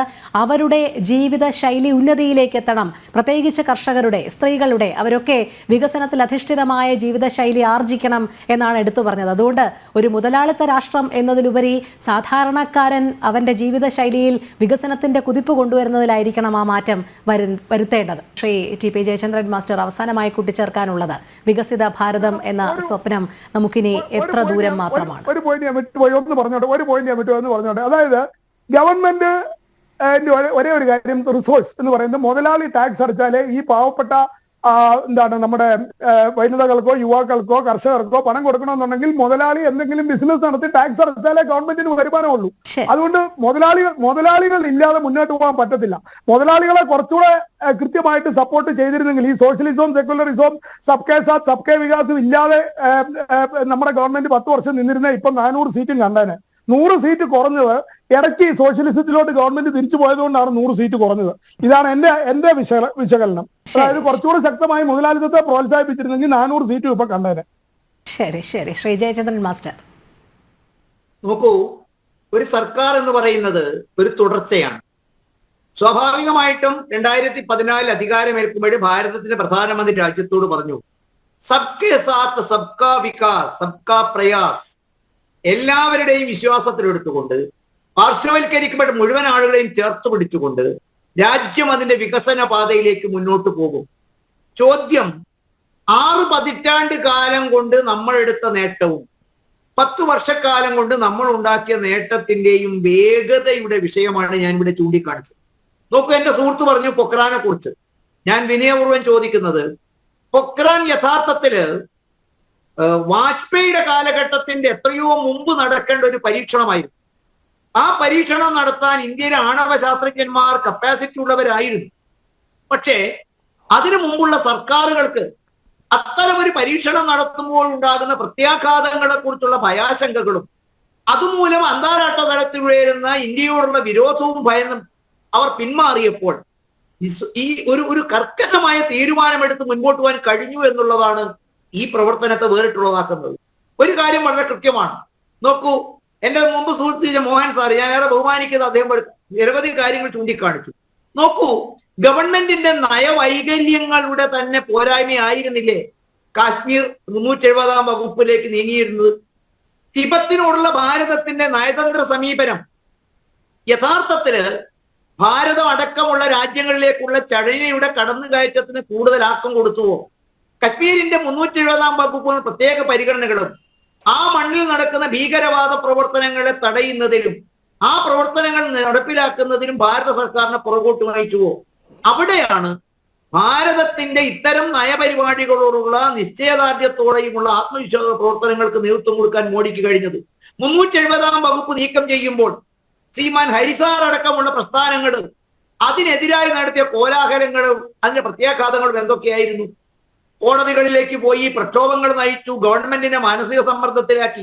പക്ഷെ ഇന്ന് നാം അനുഭവിക്കുന്നു രാജ്യത്തിലെ നുഴഞ്ഞുകയറ്റത്തിലുണ്ടായിരിക്കുന്ന കുറവ്, കല്ലേറിലുണ്ടായിരിക്കുന്ന കുറവ്, അവിടെ കാശ്മീരി യുവാക്കൾക്ക് ദേശീയ മുഖ്യധാരയിലേക്ക് പങ്കെടുക്കാനും കശ്മീരി ആപ്പിൾ ഉൾപ്പെടെയുള്ള കാർഷിക മേഖലയിൽ വരുമാനം വർദ്ധിപ്പിക്കാനും കശ്മീർ മണ്ണിന്റെ ടൂറിസം സാധ്യത കശ്മീരി ജനതയുടെ വികസനത്തിനും വരുമാനത്തിനും അഭൂതപൂർവമായ വർധനവെത്താനും MA യൂസഫ് അലിയെ പോലെയുള്ള മലയാളി വ്യവസായികൾക്ക് പോലും അവിടെ വ്യവസായ സംരംഭങ്ങൾ ആരംഭിക്കാനും രാജ്യത്തിന്റെ സിനിമാ വ്യവസായവും ടൂറിസത്തിലും ആ സംസ്ഥാനത്തിന്റെ പങ്ക് വർദ്ധിപ്പിക്കാനും കഴിഞ്ഞത് നമുക്ക് നിസ്സാരമായി കാണാൻ സാധിക്കുമോ? അതെ. മറ്റൊന്ന്, രാജ്യം വർഷങ്ങളായി തുടർന്ന മറ്റൊരു നയം തന്നെയല്ലേ മോഹൻ സാറേ, ടെററിസത്തോടുള്ള നയം ഈ രാജ്യത്തിന്റെ, ഞാൻ മനസ്സിലാക്കിയിടത്തോളം വർഷങ്ങളായി നമ്മൾ ഒരു തീരുമാനമെടുത്തിട്ടുണ്ട്. there is no compromise on terrorism. ഭീകരവാദത്തോട് മൃദു സമീപനം പാടില്ല. ഭീകരവാദത്തെ അടിച്ചമർത്തണം. ഇത് രാജ്യത്തോടുള്ള നുഴഞ്ഞുകയറ്റമായാലും രാജ്യത്ത് നടക്കുന്ന ഭീകരവാദ പ്രവർത്തനങ്ങളായാലും രാജ്യത്തിന്റെ പൊതുവായ നയം അതായിരുന്നു. പക്ഷെ നമുക്ക് കൈമോശം വന്നത് എവിടെയാണ്? ചില സമ്മർദ്ദ ഗ്രൂപ്പുകളുടെ സമ്മർദ്ദത്തിന് വഴങ്ങി അത്തരം പ്രവർത്തനങ്ങളിൽ ശക്തമായ നടപടികളെടുക്കുന്നതിന് രാജ്യത്തിന് ഭരണകൂട ധൈര്യം ഉണ്ടായില്ല. നോക്കൂ, കശ്മീർ മണ്ണിലേക്ക് ഭീകരവാദികളെ പരിശീലിപ്പിച്ചയക്കുന്നത് പാകിസ്ഥാന്റെ മണ്ണിലുള്ള ഭീകരവാദ പരിശീലന തറകളെ കുറിച്ചും അവിടെ നടക്കുന്ന പ്രവർത്തനങ്ങളെ കുറിച്ചും ഈ രാജ്യത്തിന് അറിവില്ലാത്തത് കൊണ്ടായിരുന്നില്ല. പക്ഷേ രാജ്യത്തിനകത്ത് നുഴഞ്ഞു കയറ്റുന്നതിനെ നിയന്ത്രിക്കാനും അന്താരാഷ്ട്ര സമ്മർദ്ദമായ നടപടിയെടുക്കുന്നതിലും ഇന്ത്യ രാജ്യം അല്പം മാറി നിന്നു. സർജിക്കൽ സ്ട്രൈക്കിലേക്ക് ഒരു ഗവൺമെന്റിന്റെ നിശ്ചയദാർഢ്യവും ഇച്ഛാശക്തിയും നടത്തിയ പ്രവർത്തനങ്ങൾ രാജ്യത്തിൽ സന്ദേശം ചില്ലയൊന്നും ആയിരുന്നില്ല. ഇത്തരം കാര്യങ്ങളിൽ നടന്ന സൂര്യങ്ങളെ കുറിച്ചാണ്. പിന്നെ ഹരിസാറിനോട് ഞാൻ ഒരു കാര്യം ചൂണ്ടിക്കുന്നത്, അദ്ദേഹം ഒന്ന് രണ്ട് കാര്യങ്ങൾ വസ്തുതാവിരുദ്ധമായിട്ട് എനിക്ക് തോന്നിയത് കൊണ്ടാണ്. എന്റെ കാര്യം തെറ്റുണ്ടെങ്കിൽ ഞാൻ തിരുത്താം. ടാക്സിന്റെ കാര്യം സാർ, ഞാൻ ചോദിക്കട്ടെ, ഇന്ത്യ രാജ്യത്ത് ടാക്സിന്റെ കാര്യത്തിൽ ഒരു വർധനവും നമ്മൾ ഉണ്ടാക്കിയിട്ടില്ല. മറിച്ച് രാജ്യത്തിന്റെ ടാക്സിന്റെ ചക്രവാളത്തിനും പരിഗണനയും വരേണ്ട ആളുകൾ ടാക്സ് വെട്ടിപ്പിക്കുന്നതിനും ടാക്സ് വെട്ടിക്കാൻ ഭരണകൂടവും അന്വേഷണ ഉദ്യോഗസ്ഥന്മാരും കൂട്ടുനിന്നതിന്റെ ഫലമായി രാജ്യത്തിനുണ്ടായ വരുമാന നഷ്ടമാണ് മോഡി ഗവൺമെന്റ് പരിഹരിച്ചത്. എന്റെ അറിവിൽ ഇൻകം ടാക്സ് കഴിഞ്ഞ 10 വർഷത്തിനിടയിൽ ഇൻകം ടാക്സിന്റെ പരിധിയിലുള്ളവർ, ഇൻകം ടാക്സ് ഡിഡക്ഷൻ, ഇൻകം ടാക്സിന്റെ എക്സംഷൻ, അതിലൊക്കെ നമുക്ക് ഇളവുകൾ കൊടുക്കാൻ വേണ്ടി സാധിച്ചപ്പോൾ ഇൻകം ടാക്സ് വെട്ടിപ്പിൽ നിന്നും ആളുകളുടെ എണ്ണം കുറച്ചു കൊണ്ടുവരുവാനും രാജ്യത്തെ ടാക്സിന് അവകാശപ്പെട്ട ആളുകളുടെ നമ്പർ വികസിപ്പിക്കാൻ നമുക്ക് സാധിച്ചു. ടാക്സിന്റെ അളവ് കുറയുമ്പോഴും ടാക്സ് വഴിയുള്ള വരുമാനം നമുക്ക് വർദ്ധിച്ചു. മറ്റൊരു കാര്യം കൂടെ ഞാൻ ഹരിസാർ ശ്രദ്ധയിൽപ്പെടുത്താം. കേരളത്തിലെ വളരെ പ്രസിദ്ധമായ ഒരു മീഡിയ, ഒരു ചാനൽ തൃശ്ശൂർ വെച്ച ഒരു വലിയ കോൺക്ലേവ് നടത്തി. അതിന്റെ അവതാരിക വളരെ ബുദ്ധിമുട്ടിയിട്ട്, അതില് MA യൂസഫ് അലി ഉണ്ടായിരുന്നു, കല്യാണരാമൻ ഉണ്ടായിരുന്നു, മലബാറിന്റെ ഗോൾഡിന്റെ മുതലാളി ഉണ്ടായിരുന്നു. നിരന്തരമായിട്ട് അതില് ആങ്കർ ശ്രമിച്ചത് ഈ രാജ്യത്ത് നികുതി ഘടന അപര്യാപ്തമാണ്, നികുതി കൂടുതലാണെന്ന് പറയിപ്പിക്കാനായിരുന്നു. ഞാൻ ഇന്നും ഓർക്കുന്നു, എന്റെ സാന്നിധ്യം അവിടെ ഉണ്ടായിരുന്നു. വളരെ കൃത്യമായിട്ട് ഈ 3 പേരും പറഞ്ഞു, ഞങ്ങൾ ഇന്ത്യക്ക് പുറത്തും വ്യവസായം ചെയ്യുന്നവരാണ്. നിങ്ങൾ ഒരു കാര്യം ഉറക്കെ പറയാൻ ഞാൻ ആഗ്രഹിക്കുന്നു, ലോകത്ത് ഏറ്റവും സുതാര്യവും കുറഞ്ഞ നിരക്കിലും നികുതി ഈടാക്കുന്ന രാജ്യം ഇവിടെയാണ്. പക്ഷെ ഈടാക്കേണ്ടവരിൽ നിന്നും പലരും ഈടാക്കുന്നില്ല എന്നുള്ളതാണ് ഈ രാജ്യത്തിന്റെ വരുമാന നഷ്ടം ഉണ്ടാവാനുള്ള കാരണം. അറിഞ്ഞിടത്തോളം GST ആയാലും ആ കാര്യങ്ങളിലായാലും ക്രമാനുഗതമായി പല ഇനങ്ങൾക്കുമുള്ള നികുതിയുടെ റേറ്റ് കുറയുമ്പോഴും നികുതി ഘടനയിൽ വരുന്ന ആളുകളുടെ എണ്ണത്തിൽ വർധനവുണ്ടായി. പക്ഷേ ഞാൻ പെട്ടെന്ന് മറുപടി പറയാം, സമയം കുറവുള്ളത് കൊണ്ട്. ഒന്ന്, അങ്ങ് പറഞ്ഞെടുത്ത് തന്നെ തുടങ്ങുകയാണ്. അങ്ങ് പറഞ്ഞല്ലോ, ആ ശ്രീ കല്യാണരാമനാണെങ്കിലും ശരി, ആ മനോരമയുടെ പ്രോഗ്രാം ഞാനും കണ്ടതാണ്, TV-യിലൂടെ ആണെന്ന് മാത്രമേ ഉള്ളൂ. അതിനകത്ത് ഏറ്റവും പ്രധാനപ്പെട്ട കാര്യം എന്ന് പറയുന്നത് അവർ പറഞ്ഞ സത്യമാണ്. കാരണം രാജ്യത്ത് കോർപ്പറേറ്റ് ടാക്സ് ഇപ്പോൾ വളരെ കുറവാണ്. നമുക്ക് ടാക്സ് പേഴ്സിന്റെ കാര്യത്തിൽ വരുമ്പോൾ, ഇൻഡിവിജ്വൽ ടാക്സേഴ്സിന്റെ കാര്യം വരുമ്പോൾ, ഇൻകം ടാക്സിന്റെ കാര്യത്തിൽ വരുമ്പോൾ അത് വളരെ കൂടുതലാണ്. കോർപ്പറേറ്റുകാർ കുറവാണ്. അവർ പറഞ്ഞ സത്യമാണ്. അതവിടെ നിൽക്കട്ടെ. ഞാൻ പറയുന്നത് 2 കാര്യങ്ങളാണ്. രോണി, ഒന്ന് നോക്കൂ. ഇതിനകത്ത് നമ്മുടെ രാജ്യം 2047 ഒരു വികസിത രാജ്യമാകണമെങ്കിൽ 2 മേഖലകളിൽ മാറ്റം ഉണ്ടാവുക എന്നുള്ളതാണ്. ഒന്ന്, എക്കണോമിക് ഡെവലപ്മെന്റിനകത്ത് ഇൻഇക്വാലിറ്റി കുറച്ചു കൊണ്ടുവരിക എന്നുള്ളതാണ് ഏറ്റവും പ്രധാനപ്പെട്ട. പക്ഷേ എന്റെ അവസരമാണ്. ഞാൻ രണ്ടുപേരോടും ഇടപെടുകയാണ്. സമയക്കുറവുണ്ട്, ദയവായി ക്ഷമിക്കുക. സമയക്കുറവുള്ളത് കൊണ്ട് മാത്രമാണ്. എന്തായാലും ഈ ചർച്ചയുടെ സമയം ഇവിടെ പൂർണ്ണമാകുകയാണ്. പങ്കെടുത്ത എല്ലാ അതിഥികൾക്കും നന്ദി, ഒപ്പം പ്രേക്ഷകർക്കും നമസ്തേ.